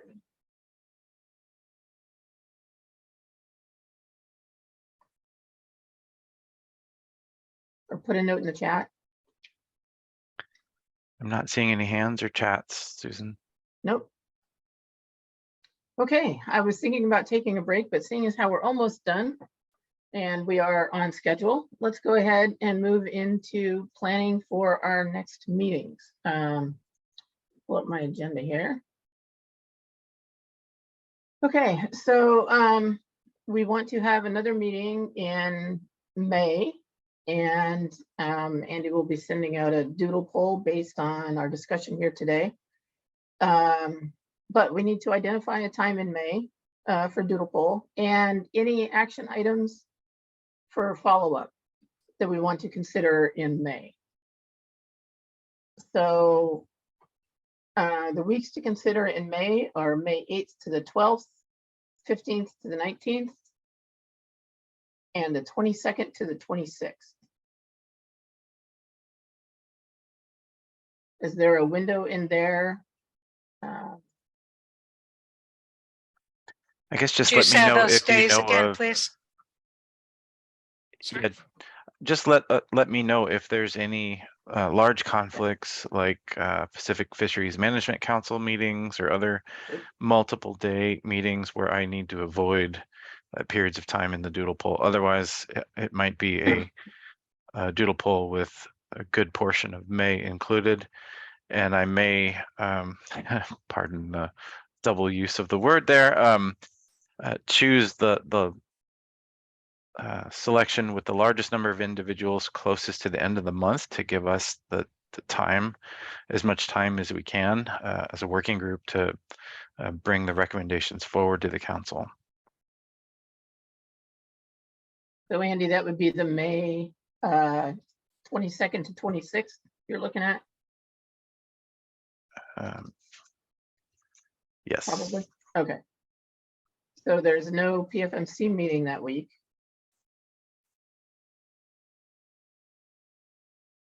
And I don't have anything else on my calendar right now. Okay, how about I aim for a doodle poll for the last 2 weeks of May, and we'll see if we can get as many of us as possible there. I think that works. I see Tara's hand up. I was just gonna note that, you know, the last weekend of May is Memorial Day. And so that sometimes that Friday, people do like to take off. So maybe just not including that. I mean, we can include it. Sure. I just know that a lot of people like to take off or do take off for either a 4-day weekend or, yeah. I haven't checked our public school calendar actually to know when our no school dates are. I should probably do that. Me I made neither. the I should check mistake today that. that it was Portland Public School in service day and didn't realize that we were gonna have our kids home. So. Yeah. Okay, so I think it's fair to say the last 2 weeks we can work on that, accepting that Friday. I think that makes sense because you're right. A lot of people do take off that day. So. Okay.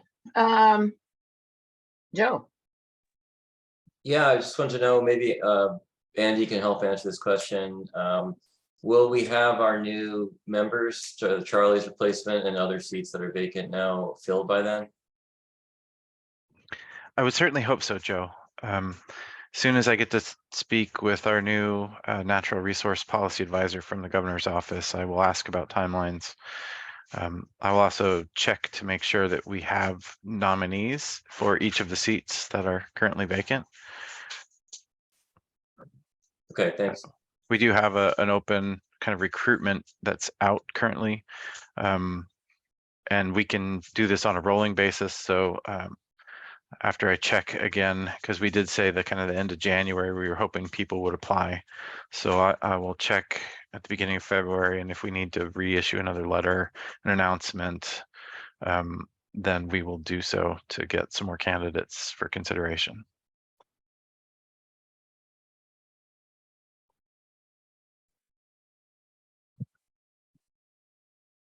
Okay.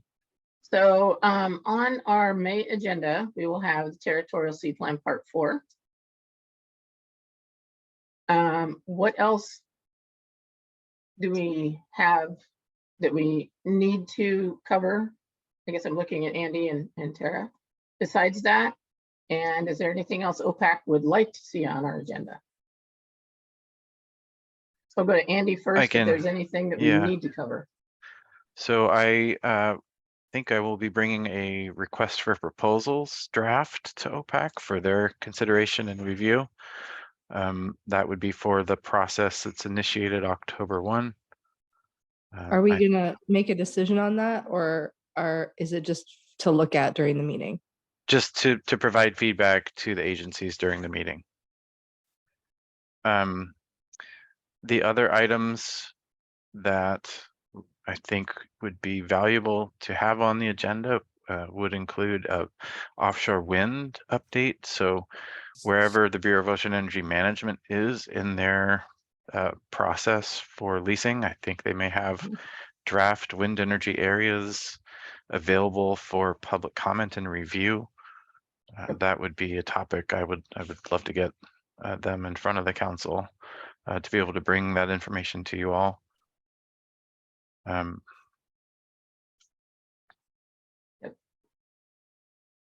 Andy, this is Chris Wall. Related to the wind energy update, there is a group within NOAA who is conducting a study on public perceptions of offshore wind in Oregon that would be interested in speaking with this group just from an informational perspective or informational item for the agenda, just to explain a bit more about the study and their in-state engagement they're going to want to be doing pretty much right around that time. It's going to be kicking off in the spring, it's my understanding. So if there was interest, we could invite them to present on their study.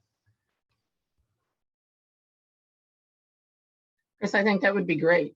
As I understand, the public comment period related to that study closed yesterday. So any more information about that would be very welcome. Okay, well, I'm happy to invite them and at least put them in touch with you so that you guys can coordinate with them once the date's selected and everything else. Yeah. Wonderful. I guess another potential agenda item would be an update from the West Coast Ocean Alliance. They are beginning a 5-year program where they've been funded through the IIJA grant. And I think it'd be great for this group to hear about that work. I think that would be, I think you're right. Because I think they are looking to hire some people too to help with some more of their work. So I think that's a great idea. What else?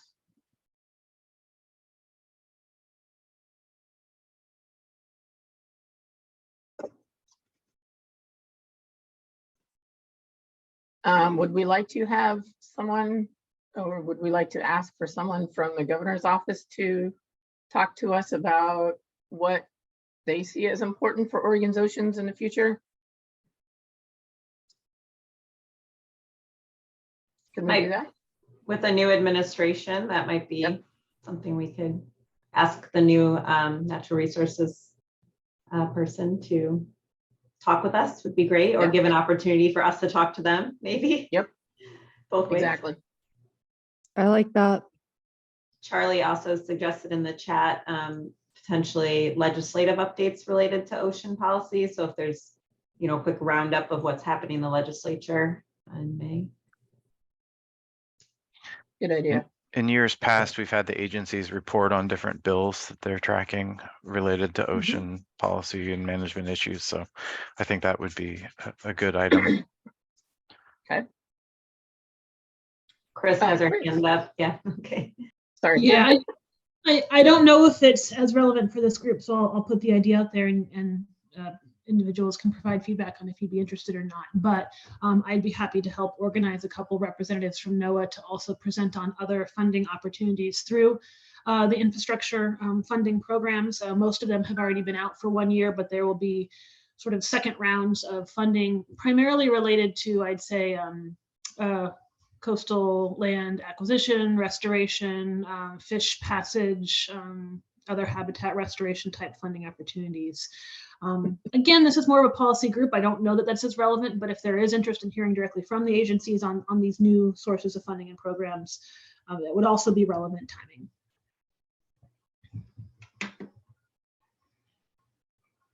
Great.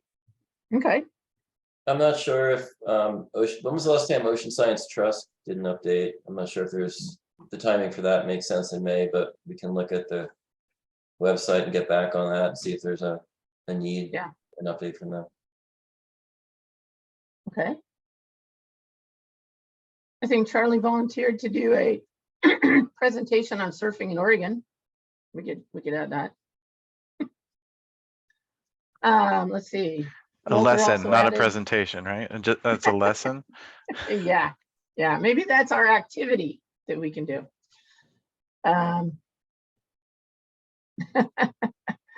Walter also added the Coastal Caucus Sea Grant Fellow should be asked to participate when possible. I agree. That's a good idea.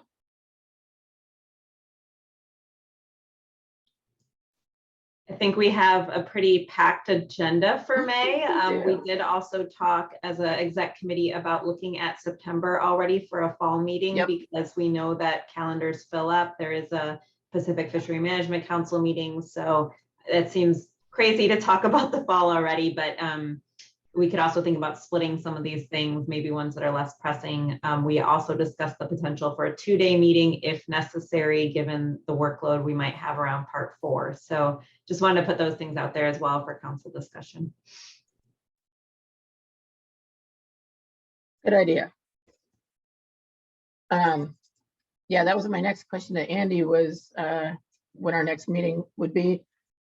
Figuring September, October, somewhere there. And some of these may not all pan out for May, so we could, you know, put them off until September or something. So, okay, with that, somehow we managed to get back on time. Appreciate everybody. We did a lot of work today. Thank you again for all meeting in January to finish up our December meeting. We had a good discussion about the motion on site follow-up and to include in our transmittal letter to PLCD. And we had a good discussion about our other recommendations for the transmittal letter.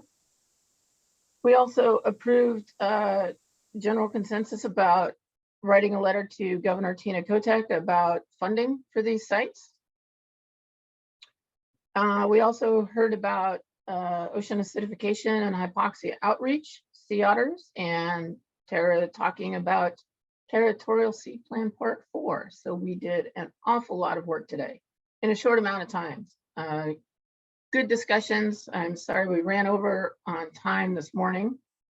Tara, I was just going to turn to you and Andy for any more comments before we adjourn for today and let people get back to their other lives.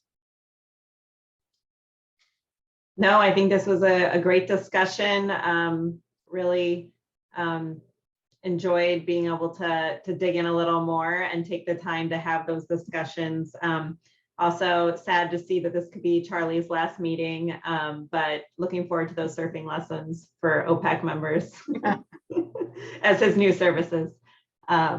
But thank you, Susan, for running a great meeting as always. And Andy for helping us coordinate and keeping us on track. So nothing else to add other than we got a lot of work to do in the next couple of months. And I think we're gonna have a very busy next meeting. So looking forward to it.